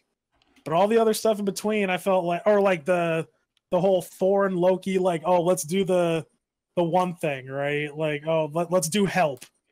And he's like, I ain't doing help. Oh my god, the help. Like, that was Help, my brother's injured. Yeah, that was cool. And like the story, like, there were some cool things. I'm just gonna say this: every movie has a scene that I'll remember more than anything else, and the help scene is the scene I remember more than anything else from Ragnarok. Yeah, boy. Yeah, and like that stuff is good. But everything else, I'm like, what the fuck? I don't need Carl Urban coming down the fucking chopper with 2 M16s. That was by far, surprisingly for me, the most ridiculous scene in that entire movie. Like, that's where I broke my immersion. I can't do this. So yeah, I love Guardians. It's my favorite movie out of the entire Phase 2. Going back to Phase 2 for a second. Just for a second. However, I do not like what it spawned later on. It's fair. And that's it. I guess to preserve the order, I'll go first for Phase 3. I'm sorry that took Can I too ask a long. quick question before we start Phase 3? Yes, So, certainly. when you guys saw Ultron, what was your opinion of the MCU at that point? I mean, we came off Winter Soldier and Guardians, so it was about as high as it But had it been sounded after like the You Avengers. had 2 bad ones, then you had 2 good ones in Ultron. It sounds like you guys were kind of lukewarm to it. I was. Uh, No, because I had faith. I had faith, like, going into Age of Ultron. I did have faith after seeing Guardians and Winter Soldier were so good to me that, like, I was like, what? Who gives a shit about Iron Man 3 and Dark World? Like, it felt to me like Ultron had the potential to be this lever where Phase 1 had been kind of rocky, but it had been started and ended really strong. Phase 2 started weak, picked up, and I basically thought in my head, if Ultron is good enough, the MCU's golden. It's going to take off. Even if there's still rocky road, if these tent poles can be good, and it was certainly good enough to be that tent pole. Like, it was not as good as the first Avengers, But you still but thought it it was good. it still wasn't awful. It's not like it was this terrible movie. yeah. Like, it's much closer to Guardians than it is to Thor the Dark World. Okay. Yeah, when I think of Phase 2, I'm like, Winter Soldier, Guardians was like dope. Oh, I do have to be transparent though. I'm sorry. So I didn't see Ant-Man, but now I kind of want to see it more because I found out, or I see on here that Edgar Wright was one of the screenwriters. Yeah, dude, that was the whole thing, was that he was there for that in the beginning, and I think he either left the project or something. Oh, I had literally no idea. Like, I had no interest in seeing Ant-Man, and I still kind of don't. But I might give it a shot now. It's fun. No, dude, there's one of the funniest sequences in, if we're talking about scenes you remember. You remember did you see Ant-Man 2? Me? No, I haven't seen any of the And the Wasp? movies. Okay, one of the characters in Ant-Man 1 has, I forget his name. It's gonna sound horrible, but it's the Hispanic guy, the Hispanic friend. Mm-hmm. There's a hilarious sequence where he tells a story from someone else's perspective. It's fantastic. It's very, very funny. the villain's a little stock, but overall Ant-Man is certainly worth watching. I mean, you've seen Thor: The Dark World in your life, you can see the original Ant-Man. Word. But Phase 3, I'm gonna try to hurry this up because there's a lot of Phase 3 movies. I'm not gonna talk about each one individually, but as of right now, Phase 3 is let's see, 2 movies are not out yet, but the total count is going to be 10. Damn. So, kicking it up a notch, we start out with Captain America: Civil War, Doctor Strange, aka Guardians of the Galaxy. Avengers 3. Avengers Light. Doctor Strange, Guardians of the Galaxy 2, Spider-Man: Homecoming, Thor: Ragnarok, Black Panther, Avengers: Infinity War, Ant-Man and the Wasp, and then the upcoming Captain Marvel and the fourth Avengers movie, the Part 2 to Infinity War. And already announced for what is being called post-Phase 3 on Wikipedia, because I don't think it's been technically called Phase 4, because obviously Phase 4 won't start until Avengers is over next year. When I say Avengers is over, I mean, you guys know what I mean. The currently planned Avengers movies have finished releasing, is what you're trying to say. Because who knows if there's going to be another Avengers movie after this or not. But Spider-Man: Far From Home and Guardians Volume 3 are both being talked about for post-Phase 3. Nothing else has been confirmed yet, although we're definitely going to get a Black Panther 2. Doctor Strange 2, I believe, is also supposed to be in the pipeline. Oh, that's going to be and cool. Probably a second Captain Marvel. Does it say anywhere if there's like upcoming? Well, I just see No, Spider-Man it and doesn't. Guardians 3 here. Yeah, it doesn't say anything on here. I thought there had been another like one of those things they show at conventions, like things that are coming out. I don't remember. Whatever. Hasn't been announced yet. Okay, I'm sure there will be one though, because that was so successful. And because Benedict is hilarious. Anyway, Phase 3. Spoiler alert: it's probably the strongest phase of all of them. The only reason Phase 1 is in contention is because of Iron Man 1 and the Avengers 1. Those are the only 2 reasons. But I gotta say, there is almost not a single movie that I don't think is one of the best MCU movies in Phase 3. Right. Civil War. I feel like it knocked it out of the fucking park. Civil War is, like Tyler said, Avengers Light. I know it's kind of a little controversial in terms of some people think it goes a little too far on the whole Avengers-y thing, and some things are a little ridiculous, but I think it's a great starting point for the phase. Doctor Strange is one of my favorites because the way they do magic is so interesting, and the way the final villain is dealt with is also an awesome thing of not just punching really hard. Guardians Volume 2, obviously I love the Guardians, and it has that has multiple scenes of things that you'll always remember from those movies. Like I'm Mary Poppins or the scene with Rocket and Yondu. I mean, you just remember these things. Or anything with Drax and Mantis. Like when they're on the Ego's ship for the first time and she touches Peter. Oh, and yeah. She just spouts out about his love for Gamora and Drax is just laughing in his face. And Spider-Man: Homecoming, I'll say right away, I was never super duper into the original Spider-Man movies. I didn't dislike them, but I wasn't Spider-Man is apparently the most famous superhero in the world. I know I've said that on this podcast before. Because everybody relates to him. I've never been a huge Spider-Man guy, and I didn't watch the second Amazing Spider-Man, and the first one was okay. I loved this. I thought this was hilarious, seeing a younger person in the MCU instead of just another middle-aged, kind of responsible, blah, blah, blah, blah, blah. Like, look at this teenager being a teenager. But he's not a dick about it.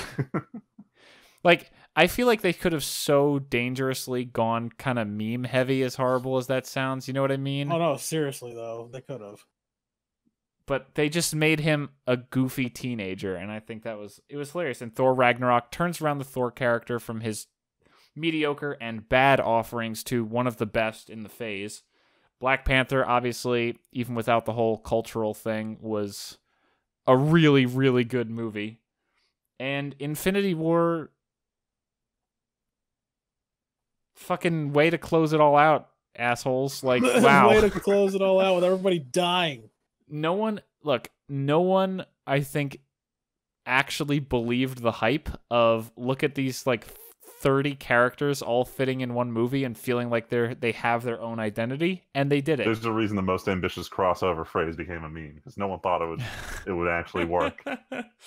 And then Ant-Man and the Wasp was decent. Honestly, it was probably the weakest movie in the whole thing, and it wasn't awful. It was just kind of rote, and that's it. Phase 3 is fantastic.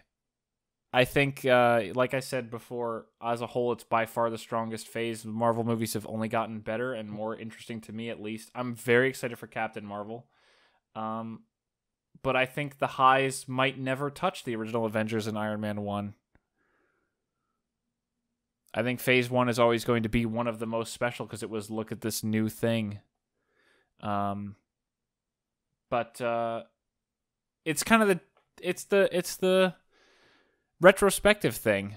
Like, I'm pretty sure there are some people who like the new Halo games, Tyler, as much as we don't really like them. Well, they're wrong, but I understand. But what you're for saying. us, it's Halo 1 and 3. And even 2. Actually, no. It's the original trilogy of Halo. Yeah. The original trilogy is what matters. And I'm sure you could convince someone who even likes the new Halo games somehow. It wouldn't matter without the original trilogy. Without Iron Man 1 and the Avengers identifying so much of what works about this, none of this is here. Yeah. And to your point, Tyler, about the whole Guardians humor thing, I would agree with you, except it feels so successful. Like, it doesn't bother me. I've actually thought about it, but it doesn't upset me to see the humor. Mm-hmm. Because, to be honest, this is getting a little too deep for a second, but Too deep. in a world where... Well, no, I mean, it's no secret that I'm pretty sure, like, most people tend to feel shittier these days, especially in our age group. I mean, none of us have money, and Oh, you're goddamn like right we're kind of about living that, the age Tim. group where Everyone- everyone wants to die, and depression is like our thing. yeah, it, like, no joke.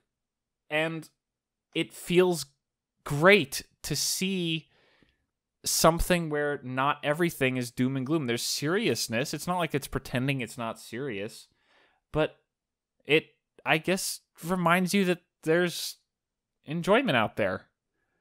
What kind of And gay it's shit not- is this? I'm Okay. just kidding. Not, I'm fucking with you. I know. No, I know. But, like, it means a lot, and it I think is what endears people to this so much, is in a world where it feels like in a world back in the past, I know, I keep saying it. In the past, when people had just kind of these idealized people to look up to because you didn't know anything about them, you just heard about them, and there were real heroes. And now these days, an internet search of 90% of people turns out that they're a fucking scumbag in some way. I got a great. If not I used to love Jason Kidd, the basketball player. Then the internet happened. I found out he beat his wife. Not my hero anymore. Yeah. Yeah. And it means a lot to see people who can be a hero. And it's like, as boring as Captain America is as a character, you look at you watch Infinity War and you see him charging across that field with T'Challa. Dude, my heart was going. It was like, fuck yeah, dude. It's like real anime. This is on. real anime. You're gonna watch the video after we're done with this episode. Oh, boy, Oh god, okay. here we go. But yeah, I guess I gotta say, just to close things out, Ant-Man and the Wasp is definitely the weakest part of the phase for me. I had a lot of fun watching it. I watched it like opening weekend, I think me and Val did.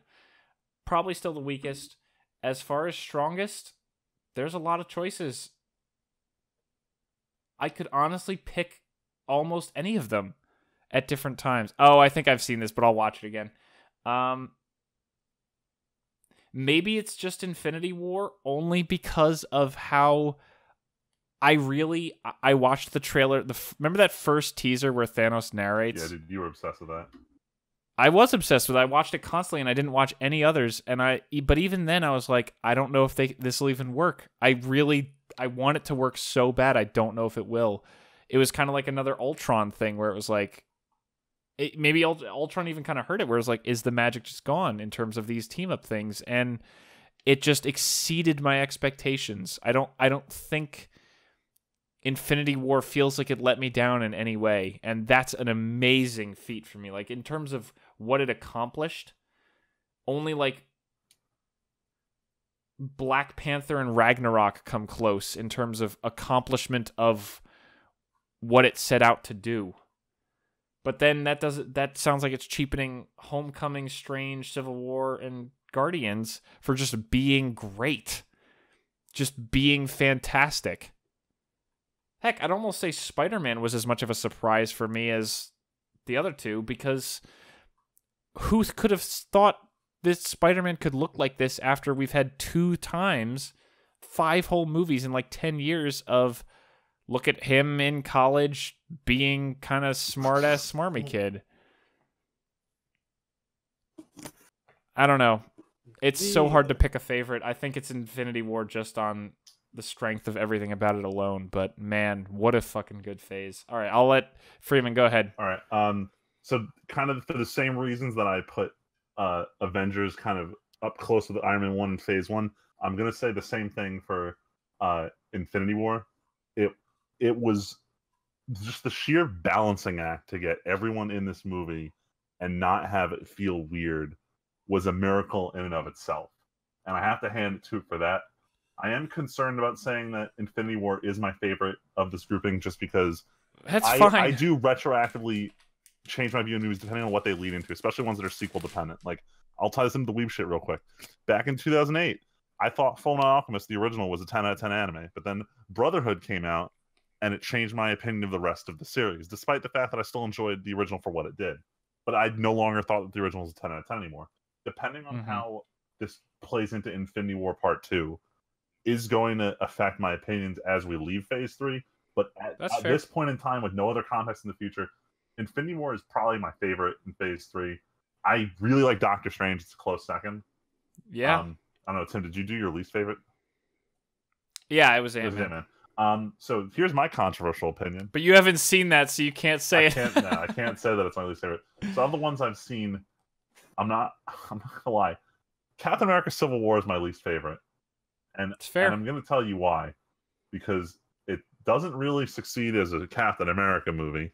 It doesn't quite go all in on being the Avengers theme. And here's the thing that only really applies to me, and it probably doesn't bother you guys. It probably doesn't bother our listeners. But I think the plot of I didn't like the plot of Captain America because I didn't agree with Captain America's decision about Bucky. I thought he was a criminal and should have turned him over. I didn't have the same bond or just... Oh, so you were on Iron Man's side. Iron Man's side. I'm like, this is a fucking stupid thing. Like, stop this. This is such a dumb fight to have. And, like, I just couldn't resonate. Like, you're supposed to be able to understand both sides, like, cause in this. And I just was just like, come on, Steve. Knock it off. Don't do this. Damn. That's pretty legit. Doing that. And I just couldn't get behind the movie because it was just pissing me off. And that's a personal thing. That's just because that's how I sided in that movie. But it's because I just... At the end of it, I didn't enjoy it. I felt like it didn't bring the plot anywhere. Like, the end result is just like, oh, S.H.I.E.L.D.'s disorganized and Tony and Steve aren't talking anymore. But, like, the rest of it didn't feel that heavy. I don't know. Yeah, I kind of feel the same way, fair. though, too, because, you know, it's like Captain America's like, I understand Captain America's motivation for, like, being against the hero act. Like, that's fine. But literally, it was all because of Bucky, and I'm like, yo, this is some actual gay shit, though. Like, as in, it's like, really, you're gonna throw away the whole ideal of America? Like, what happened to having faith in, like, you know, a fair trial? He's Captain Bucky now. Yeah, right. But like, he literally throws away all of his ideals about his country, and I understand, like, he is skeptical, especially after Winter Soldier. But it's like, still, what happened to that faith in America you had so much? Like, why? Like, all of a sudden you're literally throwing everything away. And like, even Iron Man, like, he mentions it. He's like, yo, you're literally throwing everything away. Like, you know, blah blah. Like, but he's my friend. And he's like, yo, but for real though, like I thought we were friends. Like what the fuck, man? like literally, like that scene was more than just like a oh my gosh, like bro time. But like yo, for real though, it's like come on. We understand like this could literally be solved if he didn't stop. Like if he stopped running for 2 fucking seconds. If he just stopped and they all just took time to figure things out about Bucky, then like things would have been fine. Right? But no, That's motherfucker fair. had to run from the police. And it's like, that only makes you more guilty. Like, it was literally to serve the purpose to make a movie. They couldn't do it off of the already basis that they had. They had to have some kind of stupid catalyst that really could have been solved any other way aside from what happened. That like I mean, you're probably not wrong. I agree with Freeman on this, and I've been saying it kind of since it came out. Like I always thought that was like a very flimsy argument for them to start fighting all over. Like it could have been done a lot better. It could have been serviced a lot better, especially given the last couple of movies that they put out before Civil War. I will ask, Tyler, you also have not seen Ant-Man, right? No, I haven't seen Ant-Man. Okay. Yeah. Was it bad? I don't... No. It wasn't bad at all, but there was a little bit of flimsy writing in it, and I feel like, if nothing else, Captain America was a lot more ambitious in what it was going for, and while it missed on some marks, it definitely hit on others, and almost all of it is taking place kind of above Ant-Man. Like, Ant-Man 1 is decent, but then Ant-Man 2 was kinda I don't know. It feels kind of contrived, like in the same way, because like basically it starts out with like, oh look, everyone hates Ant-Man because he joined Captain America, and everyone feels like they betrayed him, even though he was kind of just scooped up by Captain America in Civil War. It's like all his the people who gave him the suit and who he worked with hate him, but they resolve it like within 2 scenes of working together again. I don't know. Yeah. It's not bad. It's got some funny bits, but then they also play around with the growing and shrinking, and there's some goofiness going on. So I don't want to spoil it, but it's still worth seeing. It's, again, nowhere near as bad as Dark World was, and it's got some laughs and stuff, but see it once, I'll probably never see it again. I mean, that said, nothing in Phase 3 comes close to beating Iron Man 2, in my opinion. What? What? What did I just say? What? Are you being serious? I'm joking. I was just trying to I was like, I knew I he had was to make joking. sure. Damn. No, I still haven't seen Iron Man 2. I can't even say anything about it. Tyler, since we kind of merged you and Freeman's together, and you didn't get to say what your favorite part of... Oh, actually, before... Since we're jumping... Freeman, what the hell? What are you doing? No. Since we jumped on the Captain America hate train for a bit without properly transitioning. Since I said what my favorite and I ranked the phases. How would you rank the phases? I mean, in terms of quality alone, Phase 3 is top. Yeah. The problem is, between Phase 1 and 2 is I didn't enjoy a lot of the Phase 2 movies. And if you go by raw numbers alone, I 100% enjoyed 2 of the Phase 1 movies. And that's probably why the number of Phase 2, so it's probably 3-1-2. I have a feeling that's going to be all of our answers, and that's fine. Oh, what? Because like I said, the only thing that brings 1 close to 3 is 2 of the strongest movies out there, period, much less MCU movies. I won't lie, though, for me, it's actually, I am having a hard time deciding between Infinity War and Spider-Man Homecoming.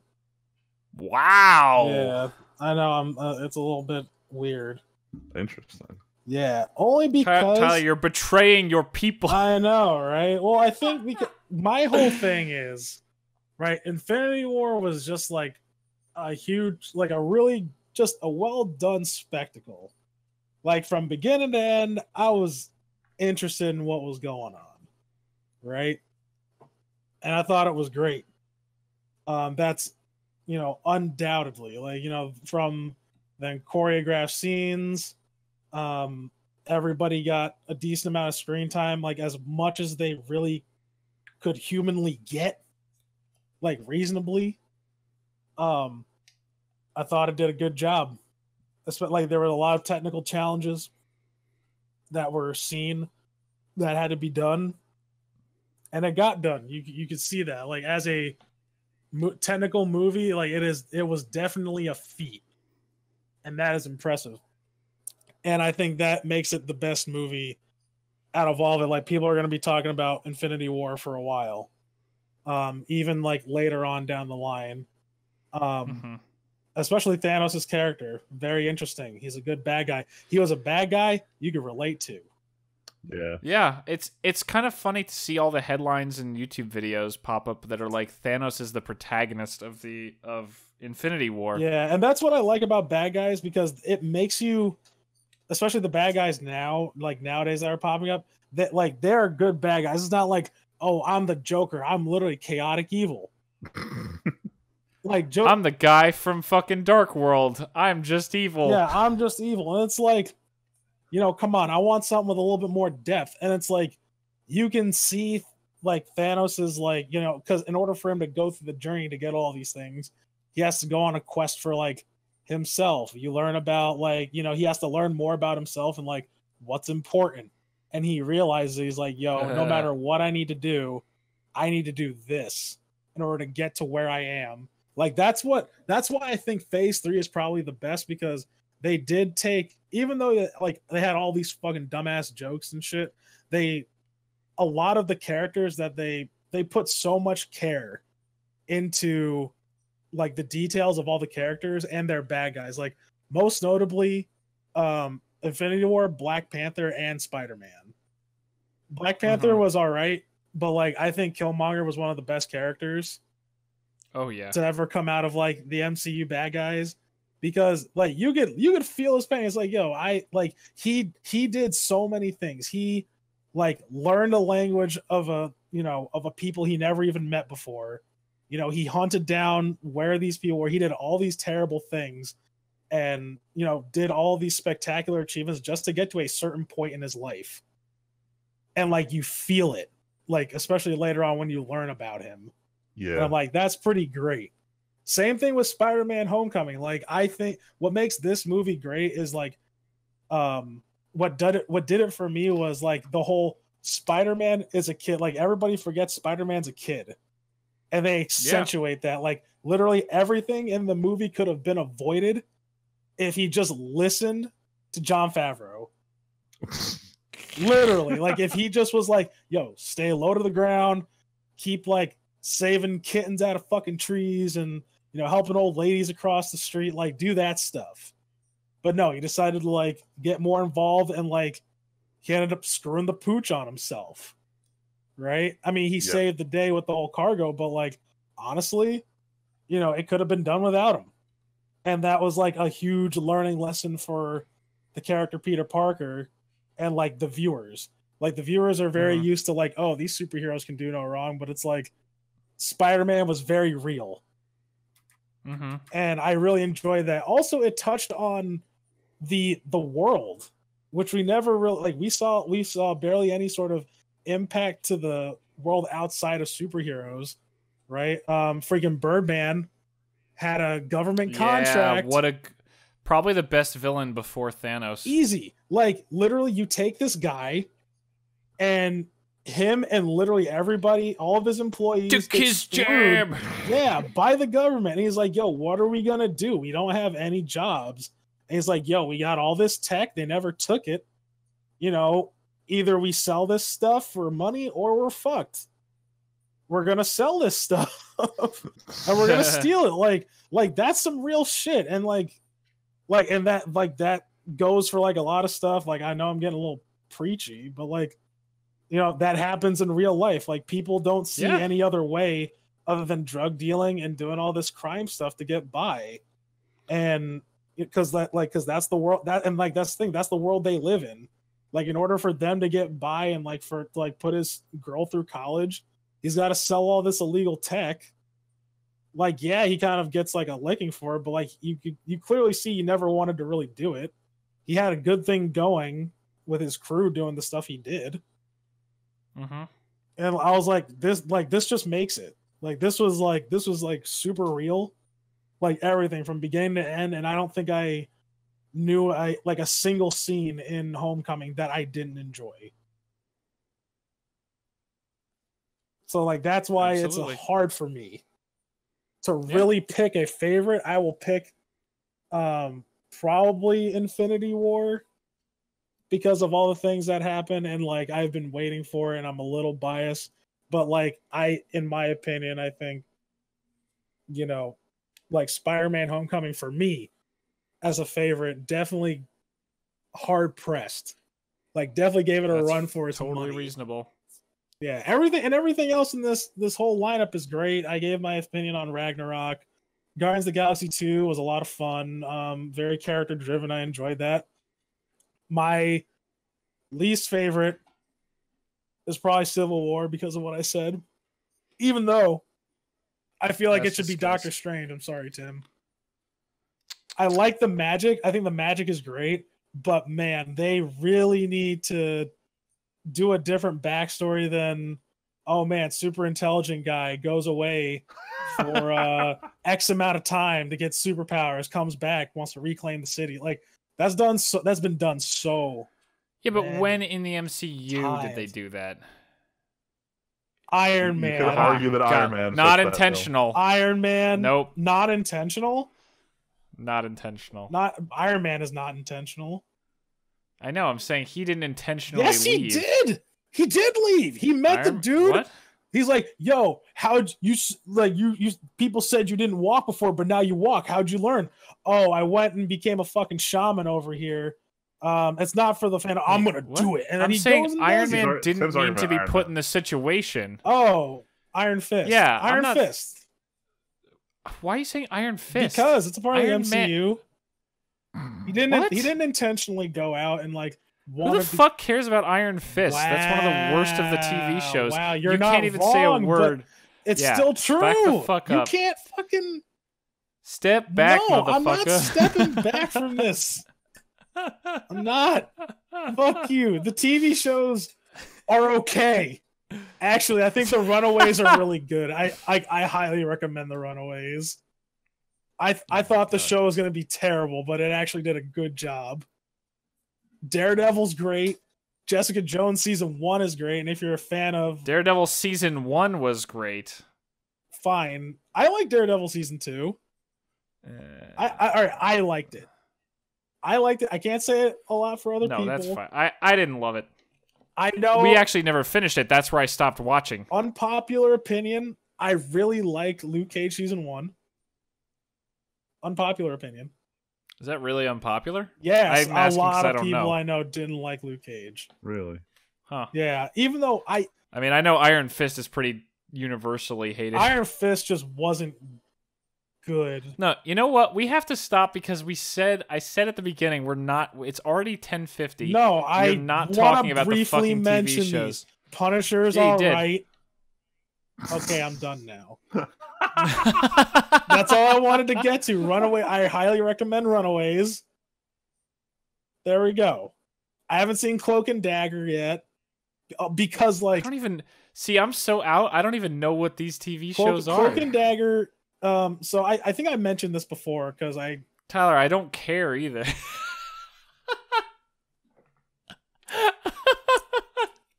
I'm sorry. I want podcast to kids. include. I want to expand the listeners' base of knowledge outside of the movie franchise. Tim, speaking of outside the movie franchise, why don't we talk about our weeks? Yeah, fuck you. You suck. Whatever, man. Stupid evolved prick.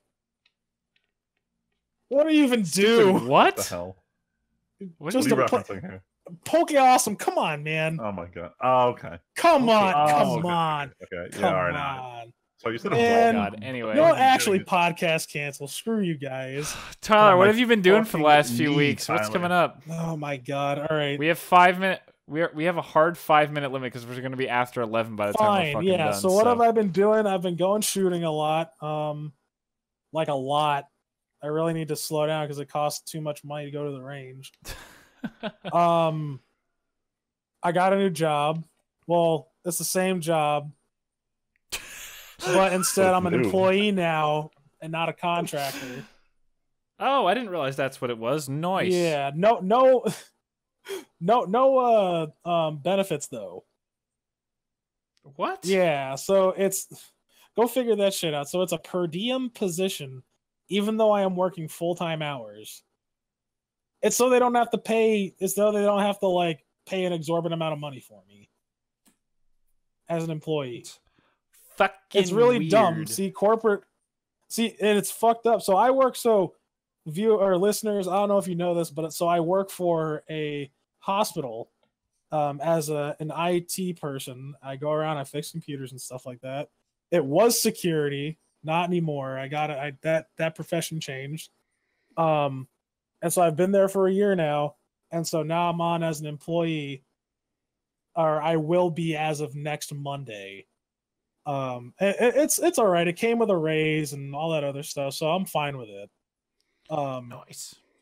But I learned that a lot of the nurses that work for this hospital are also per diem, but they work like 60 hours a week. Damn. Oh, it's messed up. It really is. But yeah, so that's what I'm doing right now. My game is canceled, but oh my god. What? No, I'm just saying. Well, no. So I told my other buddies who I did a one shot with, and they were like, "Yo, we've been wanting to play this game since you did the one shot. Now that you're not working on that, you want to do one for us?" And I was there like, you go. "Yeah, sure." Because my friends hate me. Career change. And oh my god. I have the.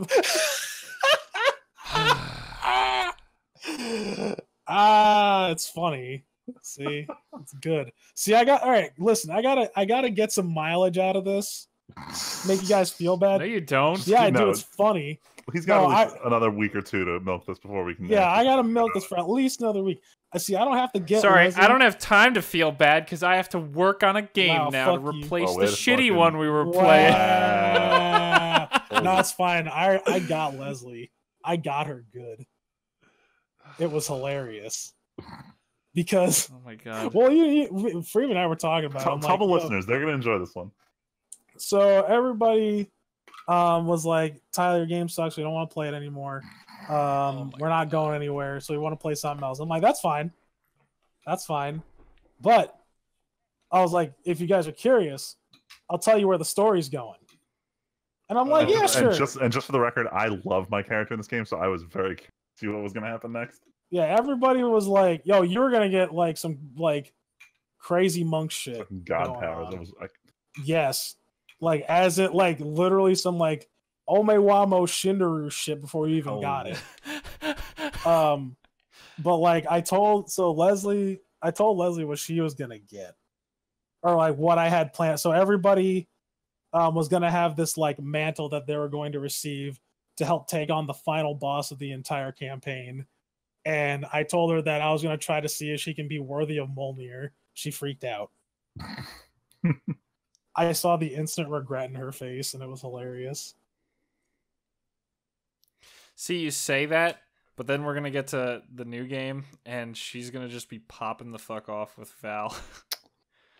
See, now you're just trying to make me feel bad now. No, I'm not. I promise I'm not. It's only because I've been on the receiving end of hearing about from them all the little details they've been planning out for 1.5 billion fucking years and asking me shit. Yeah. Oh my. Like yeah. So I don't know. It was just like no one got anywhere. I was like, man, the amount of breadcrumbs I felt like I left you guys was ridiculous. Yeah, I got a chance to talk to Tyler about some of the inside scoops of our campaign, and we missed a lot.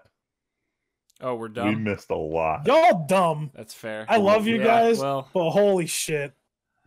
We, like, honestly, to be completely transparent, especially to the listeners, I expected you guys to be way further. Like, I had slated this. Like, you guys, like, I wanted you guys to be pretty much at the last quarter of the campaign by now. Wow. And in the grand scheme of things, where were we? You guys didn't even make it halfway. You guys moved at like a turtle pace. Well, in our defense, we missed a lot of weeks for different reasons. We which did. Is part of what I'm trying to correct 3 in months my of game. weeks over the course of the last year. We missed so many days. We missed so many days, and that was the problem. And then it's like, I don't know. I also learned, Freeman, if you don't mind me saying what you said about the difficulty. Go for it. Like, so Freeman also he expressed that like it was a little bit challenging, and so like that might have changed the dynamic of how people felt about the game. And so what I was trying to do, especially at the tower, so some transparency, that wasn't to kill any of you. Listeners, for context, we were invading the top 10 floors of this building, and on the 3rd floor, this grenade came into the hallway and blew away like half of our health after we just blew all of our potions. And at this point, I got very scared I was going to die. And this is what I told Tyler about earlier this afternoon, which she's referencing. Yeah. And so, but like, I had literally zero intention of killing anyone. Like, no one was meant to die except for Luigi. And I'll have Luigi explain things if he does to you, Tim. But like, told me that he wanted to die. Oh, so he told you. Okay. So yeah, at the end of the day, he wanted to die. So I was not in the know about this one. Yeah, no one knew about it. Like I told him to keep it similar to secret. Val's character.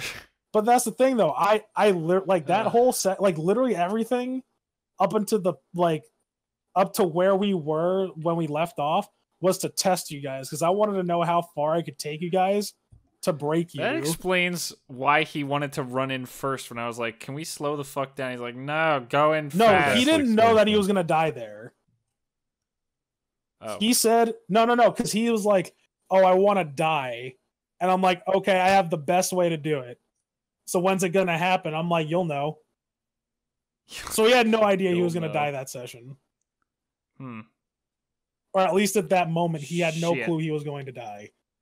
Because I felt like I was a good DM. Oh my god, Tyler. I just want you guys to have a challenging, fulfilling experience. I can hear you laughing on the other end of that cry. Yeah, I know. That's fine. Shooting yourself in the foot there, Tyler. Nah, that's cool. Like I said, I just wanted you guys to come out and tell me earlier, plus that you didn't want to play. Sorry. I understand you were taking my feelings in consideration, but you have to understand, I'm used to having people tell my shit sucks. Oh my fucking god. We're over your 5 minutes. It's too late. Freeman, how was your last week's and upcoming week? So I still need to beat Life is Strange before the Storm episode 2. Shut the fuck up. No, so not much. I mean, obviously we were hanging out all weekend, so nothing crazy happened. We did go to the Renaissance Fair. We did play a ton of Magic. Great weekend. Yeah, I'll get to it during Fun my stuff week. all around. In terms of games, we played a shit ton of Overwatch last week between you trying to get up to the competitive level, me trying to get ranked literally the day the season ended, my coworker, shout out to Ayush, who started playing with us. He's having a lot of fun with it. It was just last week was just all Overwatch. As this week, I don't actually have plans to play Overwatch this week, but I am probably going to try and play Hyper Light Drifter on Friday, most likely. I know Thursday, Luigi told me he wants to be gym buddies, so we're going to the gym before D&D. So probably don't have too much stuff to do until this weekend, but it's probably just me either Hyper Light Drifter or what's the other Switch game I'm supposed to be playing? Octopath Traveler. I want to get some progress in either of those. Yo, Octopath Traveler, I need to get back. I still have to finish everyone's level 1 stories so I can go to the level 2 ones. But yeah, that's pretty much it for me. Tim, did you want to elaborate on this weekend?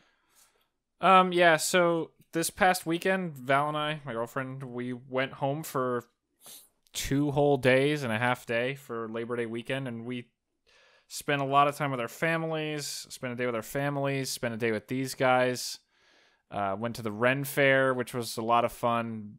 I demolished Freeman in throwing shurikens, which was hilarious. Hey man, my first one hit the bullseye, and then I failed to hit any other ones for the rest of that throwing session. I spent way too much money on food and just being there, which was disappointing. Somehow I had lost all this money by the time we left. Gotta live in the moment. We hung out. We decided to sunset Tyler's D&D game for a campaign that I've been brewing for a while now. Because everyone likes Tim more. Yep. Oh my Fucking God. I have to do a lot of planning over the next 2 weeks because I wasn't planning on this starting so suddenly. Sam, that's why my character is literally just Megumin from Konosuba instead of a real character. Oh my God. But we're going to do a special session 0 this Thursday where everyone is going to do like the day in the life of their character because they're all teenagers in a city that was invaded and taken over about 30 years ago. And they're all kind of orphans who banded together. It's a little cliche, but it's going to expand a lot, and I'm very, very excited to see where this game goes. I've been brainstorming a lot of stuff. I just have to get a lot of stuff written down and actually planned out. Other than that, in terms of YouTube, couple series ending soon, actually, or ended already. Jedi Knight, Jedi Academy finished yesterday. Season 2 of that went really well. It was over 5 episodes, over 2.5, even 3 hours shorter than season 1. I just blew the fuck through that game. It was a lot of fun to play it again and just really just race through it. It was actually pretty cool. Freeman, you sent the meme before I could send the audio of. Damn it. Oh, sorry. No, it's fine. No. I was honestly probably gonna forget to do all that extra work anyway.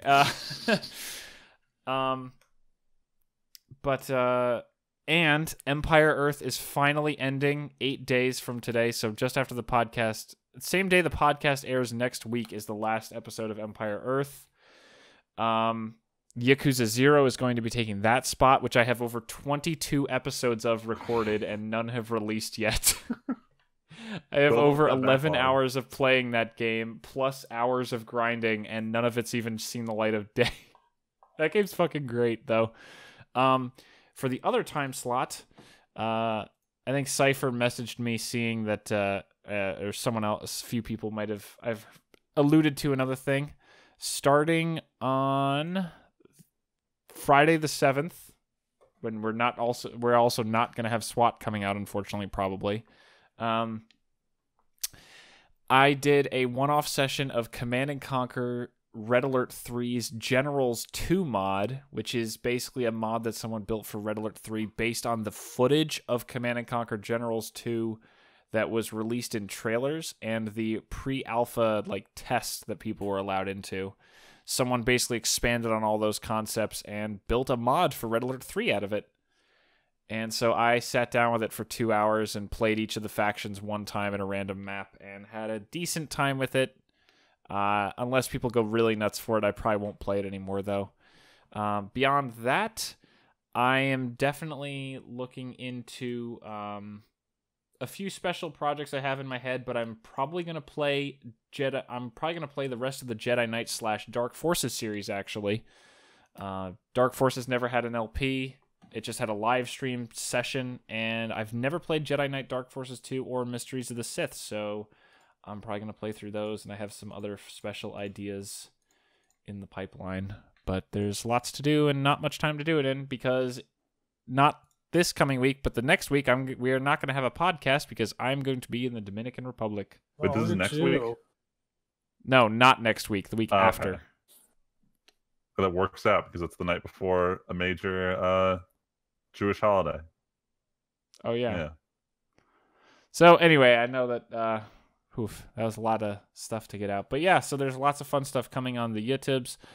Special SWAT 4 session aired this weekend that a lot of people seemed to enjoy. I got to arrest Tyler, which was hilarious. Yeah. I am actively looking into a mod we can play. And it seems like it's really easy to set up, and it should have some extra missions. We might also look into non-co-op stuff we can do, even though it'll still be called co-op. But we might try to see what other modes there are.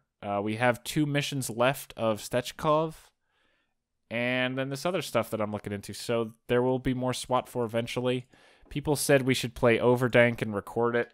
I don't know if we're allowed to put Tyler's language onto YouTube. Tyler gets a little more even... I know how to curb. I don't understand why you guys are so scared. Oh, no. I love hearing it. I'm just concerned about putting it on YouTube. Well, I can curb my language to an R, like a hard R rating. Not the other hard R. All right. Oh my god. You see what I've thought did about there? maybe. Hey. Oh, jeez. I've thought about live streaming our sessions, or just a session when I know in advance we're gonna play for like 2 hours on a weeknight. I might just live stream it and try to get that rolling again. That'd be cool. All right. Just as something, because I'd rather not do let's plays per se of Overwatch, but I wouldn't mind putting out a little bit of content for the people who want to see us all hang out more often. So got to figure that out. Like I said, it sounds like we're not going to do Overwatch really this week anyway. But yeah, so not much else. So looking at comments for the last podcast, Cypher left a crap ton of them. Cypher, you are a man of culture. I'm impressed that you watched Cells at Work and recognized the waifu-ness of the Red Blood Cell. So thank you for watching that. You're a true weeb just like me, and I'm proud to have you listening to the weeb shit. And I appreciate Cypher and Kid Creator talking about my very old getup where I wore a suit for my very early videos and where my thumbnail comes from, because I was a big fucking loser back then, but it was my getup. Back then? Scandal was. Yeah, way back when I first was doing edited videos. No, I'm implying that you're not suit now. And sunglasses. I mean, I know I'm a loser, but at least I care less, so I look less stupid. I don't know. Sorry, not a big but I got loser as me, fam. Look, I got the artwork that I'm literally going to use forever, and I think that's worth. So. I remember when you used to have your own website in high school. And then I made it again later, and I got lazy. I actually one time tried to do articles, like I would write a little bit. Like I remember I wrote one about Windows 10 or something for like just thoughts. Didn't your brother have a section on the page or something? Did he? Someone had their own review corner on your page. I don't know why I remember. Oh, that was probably John, the guy I talked to in college who went nuts and we stopped talking years ago. Yeah. But on that cheery note, it's been over 2 hours and 2.5 hours for us. Holy shit. We need to all go to fucking bed. We're No, old. I It's ain't going to after sleep. so. I decided. Well, you can't sleep when you're dead. Fucking whatever. Yeah, that's what I'm saying, dude. Shit. You just said you can't sleep when you're dead. Yeah, exactly. Yeah, and he said he's not going to sleep, so... Yeah, so I'm going to be dead. So podcast canceled. Yeah, podcast canceled. I'm dead. Thank you all for listening to the TNT podcast. We will be back hopefully next week before we miss a week for sure for once instead of just out of the blue. We'll be back with more ramblings. But until next time, my name is Timpedia. I'm Friedman. Tyler. And I can't say next week because of how it's been, so I'll just say we'll catch you guys next time.